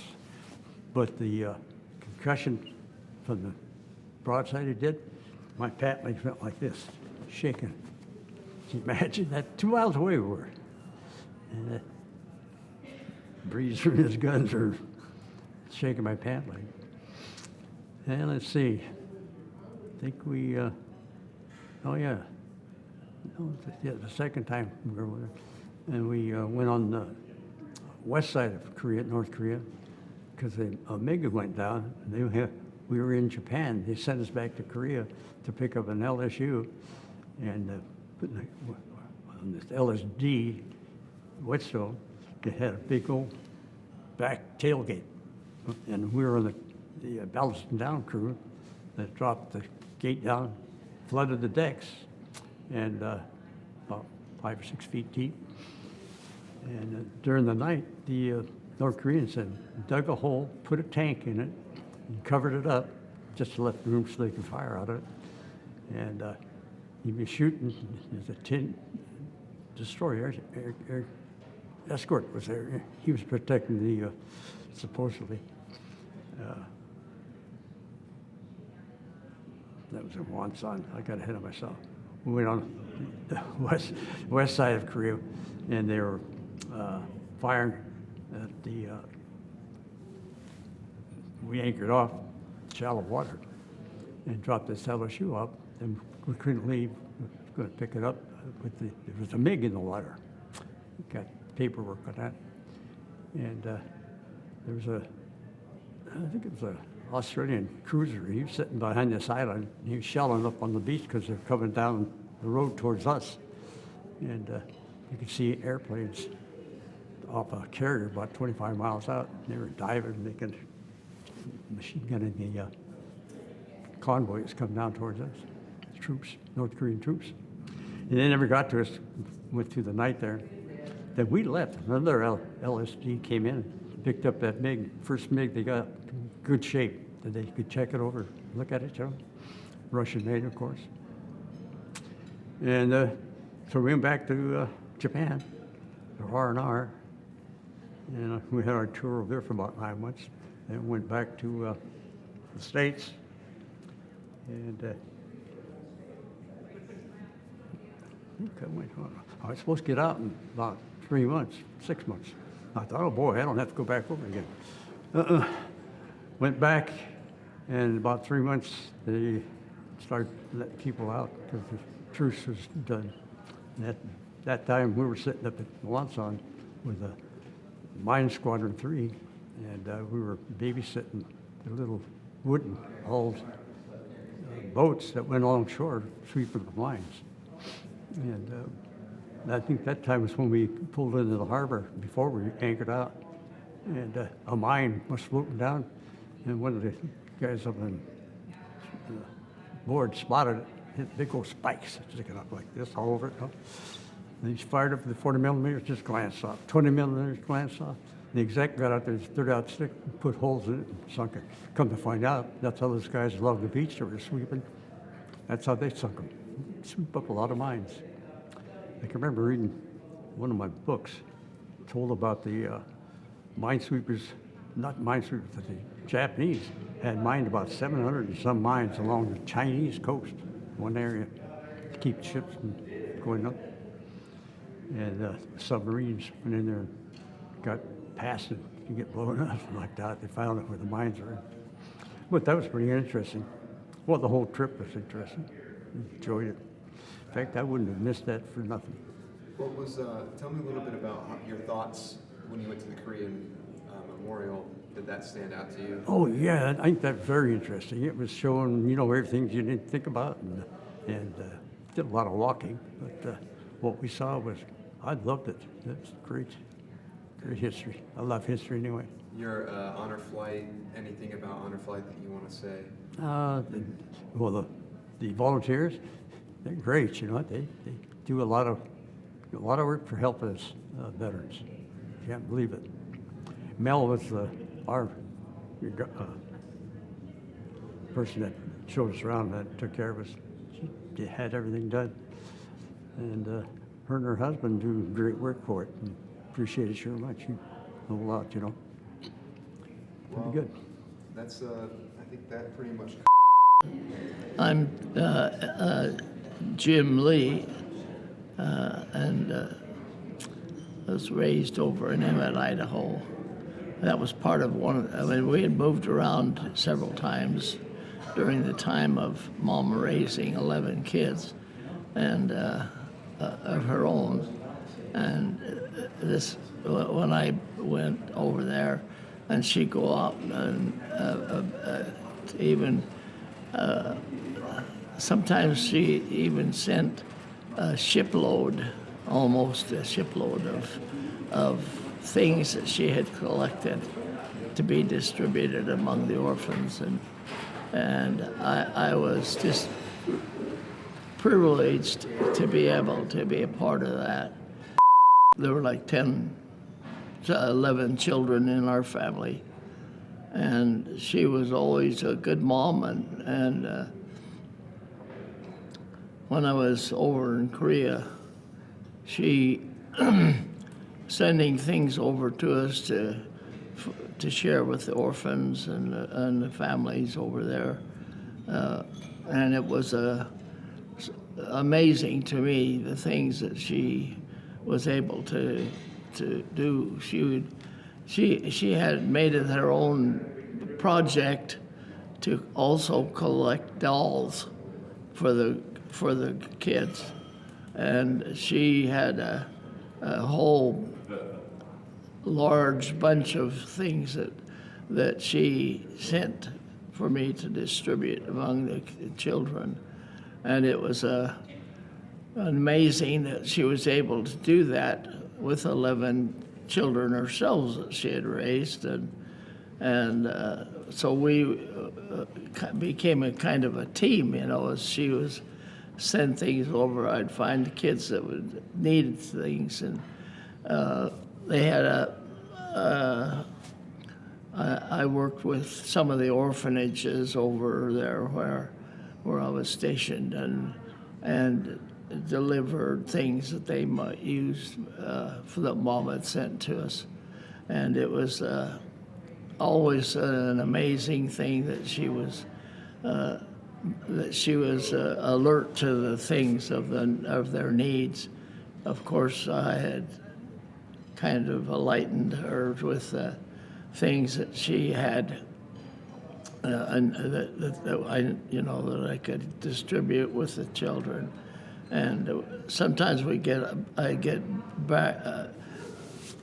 bags full of things that that had clothes and things and, that orphans could use that she had collected.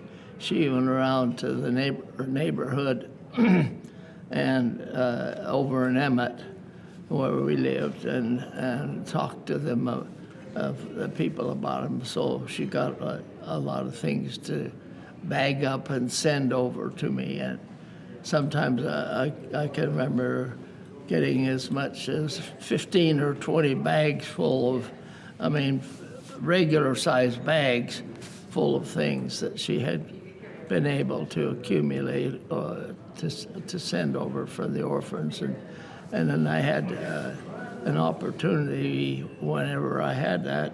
The company commander was aware of what I was doing, and it wasn't on a regular thing that people normally would do for the orphans. But I remember one day they had a movie for the orphans to come in, and this little girl was sitting there in a chair next to me, and she was shivering and shivering because she was so cold. And I picked her up and wrapped my coat around her to help her get warm, and she just found asleep in my arms, and it was really fun since I'd been over there for so while and doing what we could, and Mom in the process of her gathering dolls that the kids could have, and send over a whole shipment of just dolls, and so I had a chance to share them with the kids over there, and one of the little girls that had been kind of a sweetheart for me, a little one, little kid that when I held her on my arms, and because she had I wasn't like this, but she was on my lap, and I was helping to get her warm because she was shivering over there, and because it was winter time, and she had quite an amazement on her face when she got that, because a lot of the kids just didn't have things like that over there in the orphanages, because there were a lot of orphanages, and every Christmas we'd have a bunch of the kids come in for Christmas dinner for the children and stuff, and it was always, in fact, I had a tailor that was on our could tailor some of the things to fit for the kids, that were a little more big, they're smaller. They needed to be made smaller, and he said, anything that you have that your mom has sent over that needs work on, we'll do it for you free. And it was quite a blessing for me to be able to help the kids while I was over there. It seemed like, being raised in a family myself of 11 children, when they would bring the kids in, it's just like being home, only with the orphans instead of there was no mom and dad around to look after them, but it was a choice experience that we had while I was over there, and it's a treasure in my heart of the things that she did while I was on assignment over there as a GI, and I've still, that was years ago, and it's still a treasure in my heart of the looks of the kids that would get when we'd give things to them that they didn't have, and especially in the wintertime. Wasn't so bad in the summertime, but in the wintertime when Mom sent things over, and I'd get the mailman that had to drive down to Seoul to pick up the mail, and he always had a trailer that he had, and one day he came down and he said, "Darn you!" And I said, "What's the matter?" He said, "I had to make 3 trips to Seoul to get the mail, and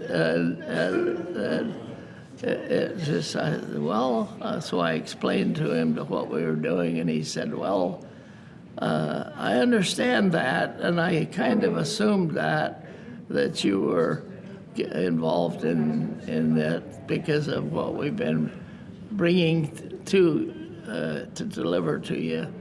And the little kids were watching movies, and this little girl was sitting there shivering, and I just picked her up and set her on my lap and just held her close to me to help warm her up because she didn't have a coat or anything, and it was in a cold winter day, and I had lots of choice memories that I experienced while I was on delivery, so to speak, to help the orphans, because there were a lot of them over there from the families, that some of the family of the kids had been killed or put in jail or whatever, and we had. There must have been about 20 or 30 orphans that came in for a Christmas dinner, and it was really fun for the GIs to sit with them, or them to sit with the GIs. And I was lucky to be there to experience that. I was having been raised in among 10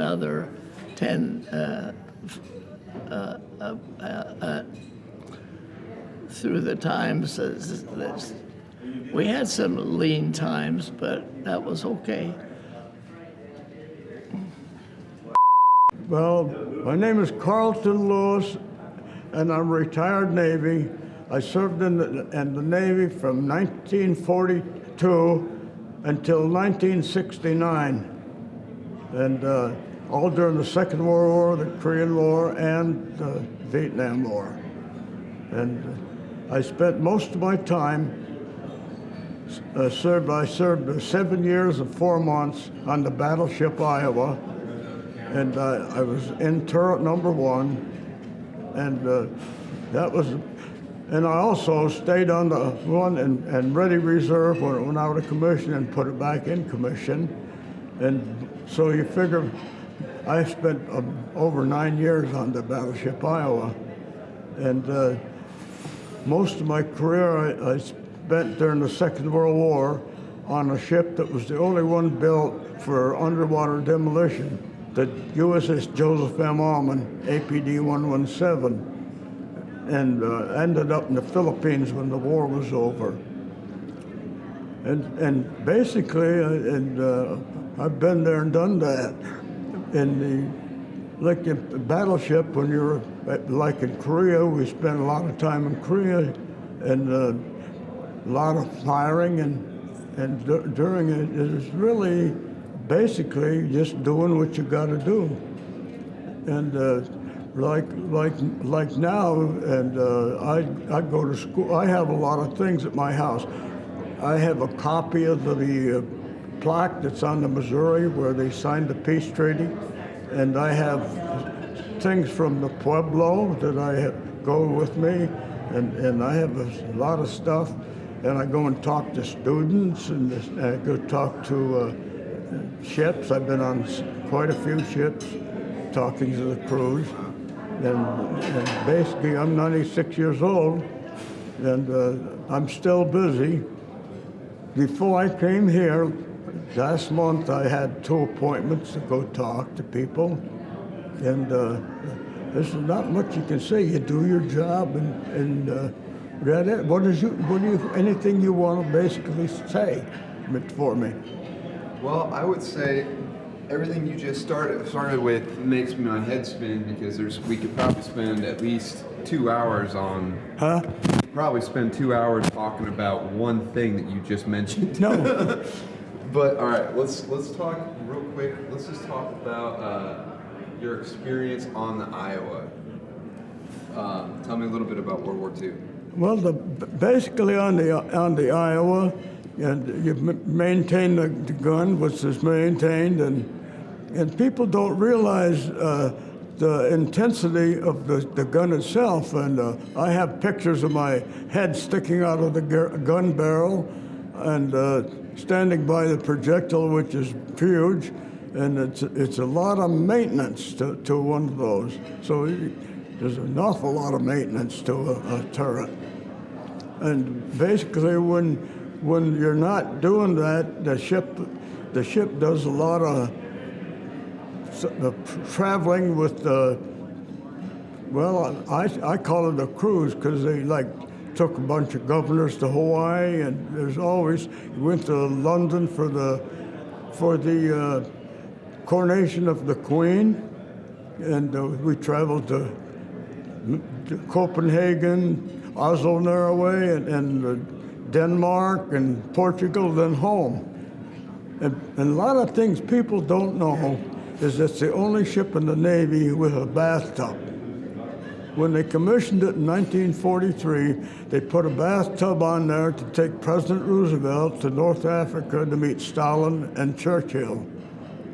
And I was waiting at 52nd Street and First Avenue to put it in commission, but when we found out it wasn't going to the Pacific, we saw orders for 2 gunner's mates, so we signed up to go to the Arman and go to the Pacific.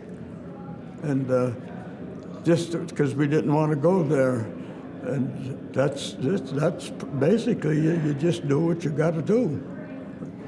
Tell me a little bit, where are you from, and what led to your decision to join the military? Well, but I joined the military. I come from a family where my mother was raising 7 children, and basically nothing. And when I graduated from high school, 17 years old, I just packed my clothes and took to the road. And I worked in a CC camp in Quantico, Virginia for about a year. Then I got a job at Colonel Martin Aircraft Factory in Baltimore, and the war started, and I joined the Navy and been in there for 26 years plus. And then when you stayed throughout World War II, well, before I move on, is there any specific moment out of World War II or any specific memory that typically comes back to you whenever you talk about it, or one that stands out? Well, basically, is I traveled through all the islands of the Philippines, and from south to north, and it was really an experience to see the destruction and all through the Philippines, and we worked to clean it up and take care of everything. And you never know from day to day what you're going to do, and that's it. So where did you learn to have this responsibility drilled into you by your parents? Your kind of discipline to do your job? Well, I never had nothing, because I just spent a lifetime, because my father got killed when I was really young and surviving. And so when I graduated from high school, I packed a bag and at 17 left and took to the road. Wow. That sounds like a story in itself. Yeah. How did that happen? How did your parents were killed? Huh? Your parents? My father died. He was a road supervisor, and they was building a road, and the electric wires from the blasting went over the high tension, and he was perished from that, and left my mother with 7 children, and we survived and the best we could. Okay, well, tell me a little bit about post World War II. You get involved with Korea and Vietnam. Well, after that, Yeah. well, after Vietnam, I was on the oldest ship in the Navy, the USS Cimarron, AO-22, and it was the largest oil tanker ever built in the Navy. Had 3 guns on it, 5-inch guns, and I was the chief master at arms of the ship. And when we came back from Vietnam, I retired, and the ship went to decommissioned and was sold for scrap. So that's it. Then I worked for Rohr Corporation in Chula Vista for 16 years and then retired. How did it feel to see your ship get just recycled? It was sad because I got a letter in the mail with a lot of stuff from the chief's mess, and to go to the decommissioning after I retired, and well, you hate to see it go. And but I was on the Midway. I've been on 2 ships now. That's museums, the Iowa and the Midway. Legendary ships, legendary names. Huh? Those are legendary ships. Yeah. I was up in the Iowa. They called me up to the Iowa 2 weeks, a week ago Friday to meet some people, and because I have more time on the ship than anybody in the Navy. So that's about it. That's about it. Huh? You go on ships. When I've talked to all the children I've been on, like the Spruance and the Sampson and a lot of those destroyers, and the Macon Island, and talking to the crews, and it's the young people today have a better life on a ship than I ever had. Tell me a little bit what your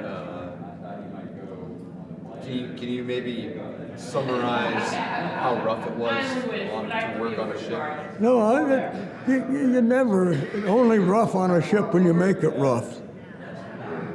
You do your job, if you're in charge, you be the boss, and if when you're the boss and you be the boss, it works out that way. You don't have problems, and I never had any problems, and I can tell you, I still all the kids, the young men that worked for me on the ship during the Korean War, I hear from all of them even today. And I went to a 25th wedding anniversary of one that worked for me, a black fellow, and it was really, he was really the best worker I ever had. And when they wanted me to talk about it at 25th wedding anniversary, all I could say was good stuff, except one thing. The only thing he couldn't do was sing and dance. And like in here now, sitting at the table, I have a lot of things that like that to tell. And because I'm getting used to it, I get called so many times to, like even yesterday going there, I talked to so many people that stop me and see those Marine Wars, and I show them my pictures, and I like 3 or 4 little girls wanted to take single pictures and to take it to school and talk to their teacher about it. Tell me a little bit about the honor flight. Tell me about the honor flight. Well, they've been trying to get me on this honor flight for about 3 years, and finally I took them. But it was a long walk, but it was really exciting, and really, really exciting. What was it? The memorials to you? Does that bring up any? Oh yeah, they really. Like Kilroy was here. I remember that from way back, and it's really amazing. Tell me a little story about Kilroy. Well, when I saw that up there, I couldn't believe it because I've seen that all over the place, and I seen it on a wall one time someplace in the Philippines, and I had to see that yesterday, and I couldn't believe it. And they drew Kilroy. Huh? Somebody started that. Yeah. Could you tell a quick what the origin story of Kilroy is? Huh? Could you tell the origin story of Kilroy real fast? I haven't the slightest idea. I ask people, they don't know what it is. No, I haven't found anybody yet that know what started it, basically. All right. Well, I guess out of your experience working in the Navy and with men in every major, pretty much every major conflict, what are some things you've learned from that experience that you think are important? Well, you got to learn, even with officers. When you're in charge. You got to. And the only way you get the work done good is by having good men. I didn't tolerate drinking, and I don't drink myself, and they knew it. And what was basically in the Navy sometimes was the problem, as everybody knows. Today it is not. It's 100% different. I've been on ships right now, and I found out that they're basically a lot different, and the discipline is a lot better. And otherwise, it was a good life, and it's been good to me. And there's not much I can say at 96 years old. Last two things. What's the happiest thing that's happened to you in your life, and let's start with the hardest. What's the hardest thing that you've had to endure? I basically can't say that I've ever had anything hard. When my wife passed away, we was married 60 years, and because we went to school together, graduated together, and got married, and stayed married for 60 years, and. It's like my grandpa. And basically, since then, I just do what I got to do. And then like a lot of my neighbors that are retired, even military, you never see them leave the house. And I just started because a friend of mine, a Navy commander, talked me into going to his ship. And since then, I get calls and calls and calls, and that's where I go. And you would not believe that some of the things I do. But now I want to talk all the time because I've been to so many. Just before I came here, two different ones I had to go to.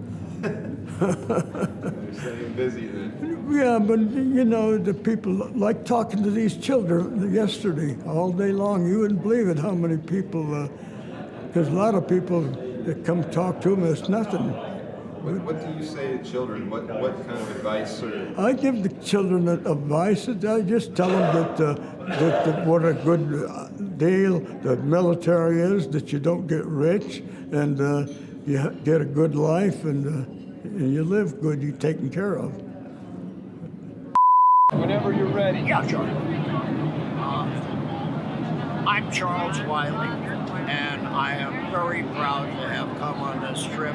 It has been a tremendous experience, one of the best ever. And the people that put this together are all saints.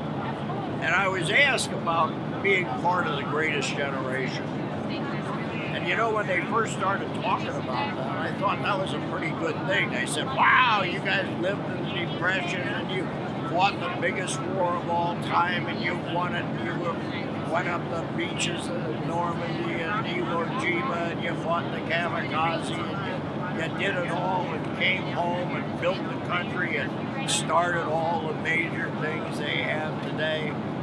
And I was pretty proud. I said, wow, I'm the greatest generation. Until I thought a little bit about it. And I'm proud of my generation. We're good, but we're not the greatest. first of all, kids in a depression, with only a very few exceptions, it didn't bother them. We didn't have great toys and expensive stuff. We played with empty boxes. We played with baseball bats, and when they broke, we put a little nail in the handle where they broke, and we taped the bat, and we used it again. And we didn't have a little league. We didn't have people out there. We played ourselves, and we enjoyed our childhood. It was great. And you know what? All that stuff we did that was good, and I'm proud of every bit of it that we did good. But let's face the truth. The reason we were able to do it is because our parents taught us the values that we had. You don't do the things that our generation did in war unless you have real dedication to meeting values. And so the truth is, the greatest generation is our mothers and fathers.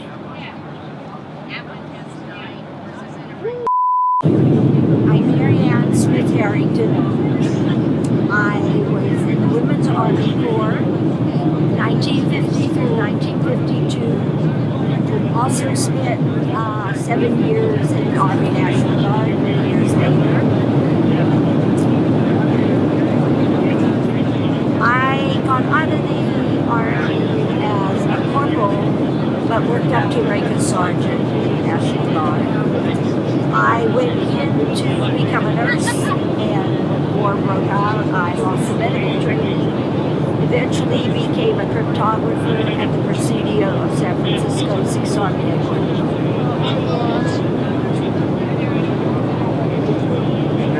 A little bit about why people always assume that you're a nurse, but you're not a nurse. One thing I don't like is when I introduce myself as a veteran, the first thing everybody says, "Oh, you were a nurse." No, I was not a nurse. I was a cryptographer.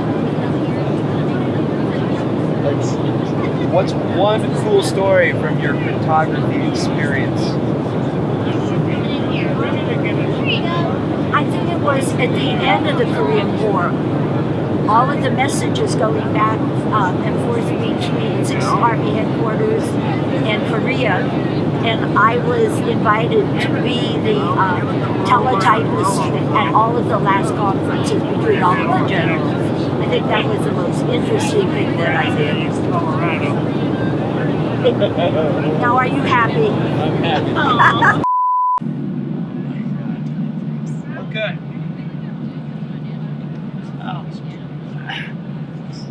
My name is Jack Barth. I served in the service. I landed in Omaha Beach June 7th on the back of a tank, and then went on to St. Lo, and we got stopped at St. Lo. We lost too many men. Couldn't take the town. It's a beautiful town, but it's right in the hills, and it was full of Tiger tanks. It was Germany's first defense. The first defense. So we were stuck there. 9 o'clock at night, we had to get in our foxhole, and the next morning, 3,000 airplanes came over and bombed St. Lo, and then we went in and took the town, which didn't have to take it. It was already, there wasn't anybody coherent. The bombing was so intensive that even the Tiger tanks were tipped over on their side. It was so intense. And then we ran out of gas. No one had gas. So I had a motorcycle. I had to do all the running around. There was no gas for tanks, trucks, nothing was moving. And then I went on to Paris, and then went on to Belgium, then Holland, and then I got captured on the Elbe River, or just off the Elbe River, in the town of Aschersleben, Germany. I was a prisoner for 10 days in a pocket. So after 10 days, the Americans took it again, and that was it. So then it was over. Then I went to Paris, and they lost my identification and everything. Because when I was a prisoner, it all got lost. So until they found my papers again and got it close to me, I stayed in Paris for about a month. Then I came home. Wow. When the troops got a break, they used to get a break about once a month. They'd go back for a week or a few days back into Paris or someplace, and when we take their place, so I never got a break. So I was on the line from the time I went to. They never gave us a break. Right, because you still had to build stuff. We covered for the infantry when they. So you were an engineer. You were an engineer? I was Indian combat engineer. We bridged the rivers and stuff, but I was in reconnaissance and patrol for them. I would lead them where they were going. There were two motorcycles. One went a mile ahead, another one a half a mile ahead of the convoy. The Germans wouldn't shoot the first guy because then they'd give their place away. So I always got through. And so sometimes I got through, and there'd be maybe 50 soldiers with white flags. I'd capture as many as 50 people all by myself. I just told them, go back. That's all I could do. So, how cold was it over the Battle of the Bulge? You were in the cold? Yeah. Froze my butt off on the motorcycle. Oh. Then a Jeep hit me head on and threw me into a minefield one time. And I'm trying to walk out, they're all howling, no, stop, it's a minefield. It's a minefield. And my motorcycle's sitting out there, and I'm sitting out there. They cleared the field and then come and got me out. Wow. Scared the heck out of me. I don't know why I'm living, but. Oh boy. There's 6 of us. See, when I went in the Army, they didn't have a motorcycle. So when I went into wheel vehicle school, and what I did, I was one of 6 that picked the Harley over the Indian, although I preferred the Indian, but I picked the Harley because the Indian had a drive shaft, and when you made a left turn with it and gave it gas, the wheel come out from under you, so we thought that was too dangerous. So the Harley had to chain drive. That's why we picked the Harley.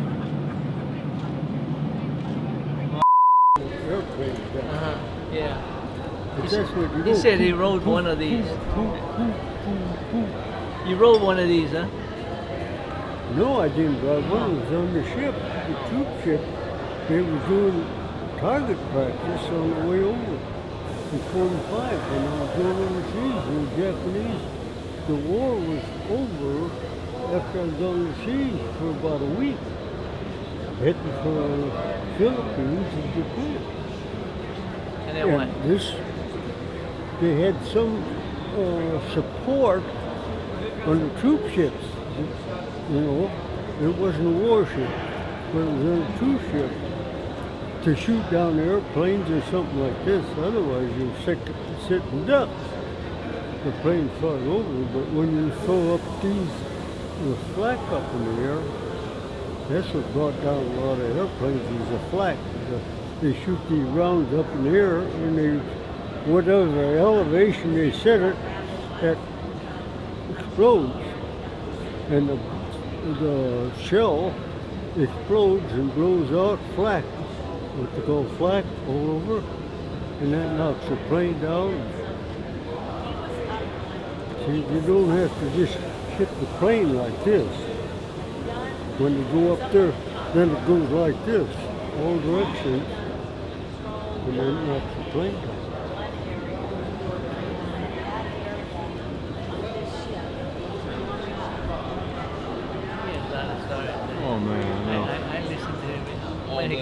when it comes on the TV. You know what I remember mean? that show with Pappy Boyington? Huh? You know the TV show with Yeah, Pappy Boyington? That's the planes they flew. Oh yeah. Yeah. What year is that? 41? Pardon? What year is that? 42 42? in the South Pacific. Pappy Boyington. I don't know the model, but that guy has a jacket on it, had P-51. I was just reading about this German fighter. The Germans made a jet fighter in World War II, a jet fighter. They had probably maybe 50 or a little less, but they had a little trouble with it. And they broke kerosene. And one of the first jets that was ever fired. And they kept blowing themselves up or whatever, but the bombers was coming over Germany, and they sent these jets up. One of the last of the German Air Force, and the 51 fighters. I was reading this about in the book. They were just a swarm of them. And they shot these jets down like they're sitting ducks. These jets go about 600 miles an hour, but the airplanes will go about only 300 to 400 miles an hour. These could go over 600 miles an hour because these jets. But it didn't make any difference. They couldn't do too much when you run into hundreds of those B-51s. I mean, the 51 fighters, there was too much firepower in the room out there. And that was the last of the German Air Force. That's before they capitulated. They were doing the fighters, the jets. I'll show you that book on it. Yvonne found that book in the naval store. I got it for free. It cost $40. And I've been reading it. At the park. It is interesting. I haven't finished it, but it tells about the Navy. It's a Navy book. And he tells about it. I would love to see. I was trying to catch you at the wall. At the wall, and you didn't. These are.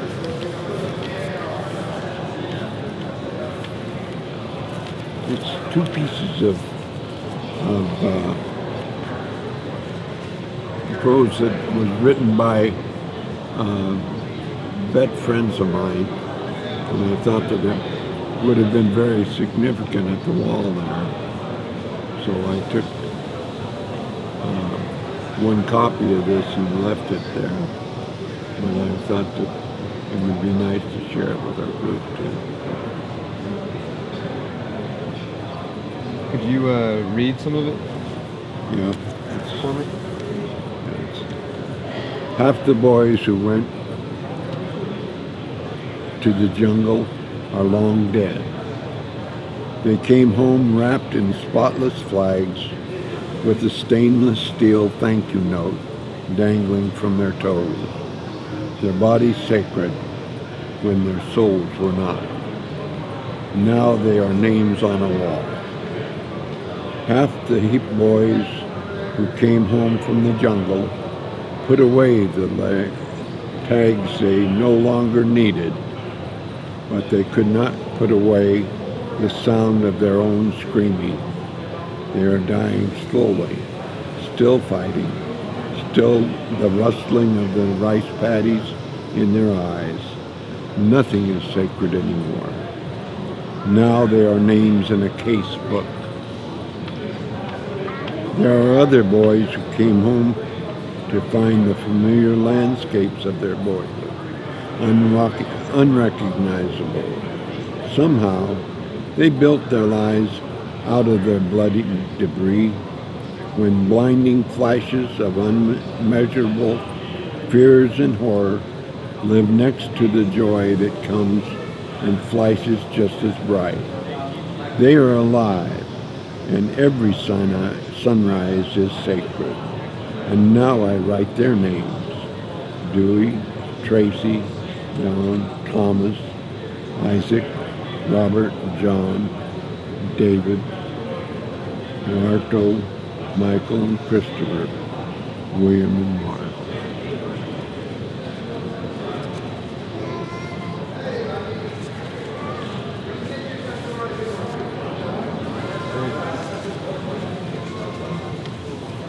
This is another piece from that same group. These are people that really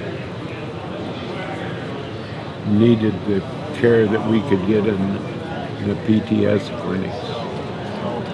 So this is what that was about. I might have you read some of. You don't have to read the whole thing. You don't want pretty. to. It's pretty.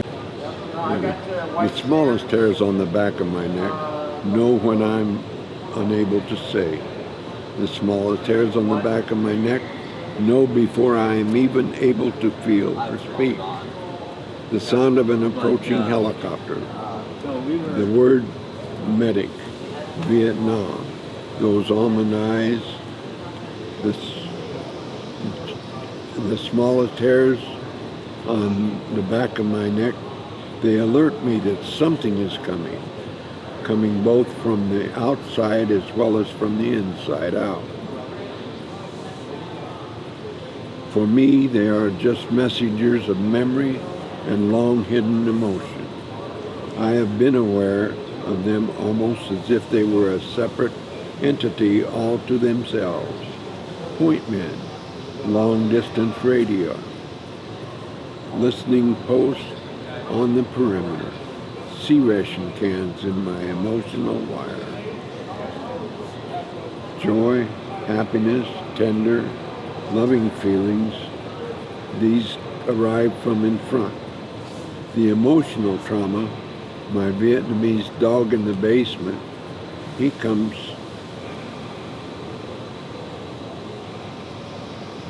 to me through the smallest hairs on the back of my neck. Perhaps if I shaved my neck. No, they would just grow back. So I will learn new patterns of behavior, will build new trails into those feelings, and perhaps, just perhaps, the things, the smallest hairs on my back and the neck will have to find somewhere or something else to do, and maybe just grow uninterrupted. This is prose by Robert Neal, a good friend. Great. Thanks for sharing. Thank you very much.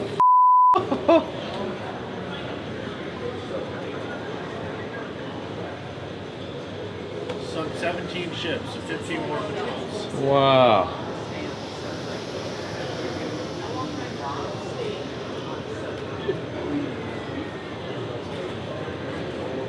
So that's your sub over there, huh? Yes, indeed. Did a lot of time on that one. 5 patrol runs. 5 patrol, how long? No, 10 patrol runs. What am I thinking? Yeah, 10 more patrols, and then I went back for new construction, and they assigned me to the Bullhead. And I said, I've got too many patrol runs to go out, and guess what happened to the Bullhead? It was sunk. What? So that's how lucky I've been. How'd that happen? They never said anything about the Bullhead, but the Japanese probably got him. That's how it goes. You gotta be on the lucky boat. than I was. So the Bullhead was your sister ship? No, it was one that went into commission. They wanted me to go out on a new sub only weeks after I got back to the state for the first time. And so I says, I'm tired after 10 runs. Give me a little rest, and they certainly did, which was perfect. And you lucked out. Again. Can I ask you a question? Yeah, after. Tell them about how you were captured, or how you were snagged by the Japanese trawler and brought up to the surface. Oh, well, that was just, yeah, well, off the truck. That was at one of our patrol runs. Off a truck, for some reason we didn't know about this, but something grappled us and brought us right to the surface. And the only shell they got off hit one of our torpedo boom handling pillars. Always have to say hi And that was, if that shell had hit the hull, we'd have been soaked. Yes, it is. Just lucky. Sacrifice your firstborn, that's a start. No, essentially, there's I'm the luckiest guy in the world. Before you leave, you get my card. And that's life. I can help. But certainly, oh, thanks. Essentially, it's either paperwork, you know.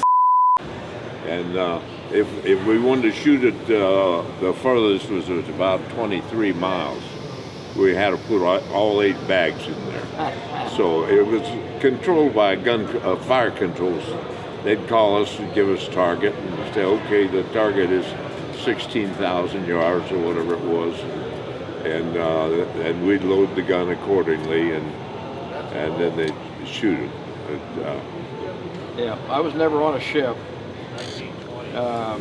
Did you go to the Naval Academy? Yeah, I graduated in '52, and I immediately went on the USS Juno, light and the aircraft cruiser. There was, as I said, how I met this guy, he was a patient at Bethesda. And back in 1966, when I was working there, a lot of these World War II battle commanders were still living. Uh-huh. Oh, yeah. And I knew a bunch of them. Yeah. Fletcher, Jack Fletcher, Tom Kincaid, Raymond Spruance. Spruance was not a patient there, but these admirals would go up to these guys' rooms and they'd congregate in there and they'd talk about that war, and I was too busy and too ignorant to understand the significance of their decisions. It was, and I can tell you right now, there's nobody alive in the world that can say what I just said, that I knew those guys. A lot of them are buried. Fletcher, Kincaid, they're both buried there by the Kennedy grave. Spruance is buried beside Admiral Nimitz out in California. General Vandegrift is buried not far from those guys. You live here in this area? I live in Columbus, Ohio, sir. Oh, Columbus, Ohio. Yeah, one of our leaders is here, and Susan and I will drive back tomorrow. Oh, wow. When you guys get on the airplane, Susan and I will head back to the hotel and get our stuff. Well, great. Well, thank you for being here. We appreciate it. Thank you for your service. Appreciate having the chance to come out and see all this. This is only the third time I've been. Well, as I say, it's been, 55, so it's been like 50 years ago. I sat down one day. Matter of fact, I was in Sunday school, and somebody was asking about something about this kind of stuff.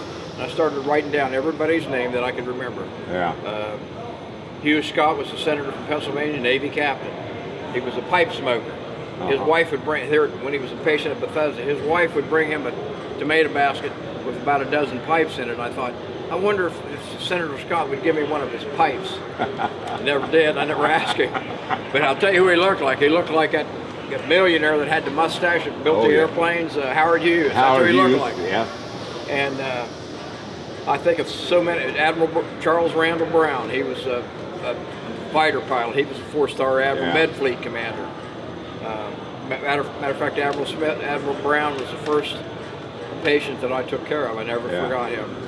Never forgot Admiral Brown and his wife. She used to call me Wild Ass. I never forgot that that year I was in Bethesda. Oh, well, thank you for the info. Good to see you. And Raymond Turner. You know, he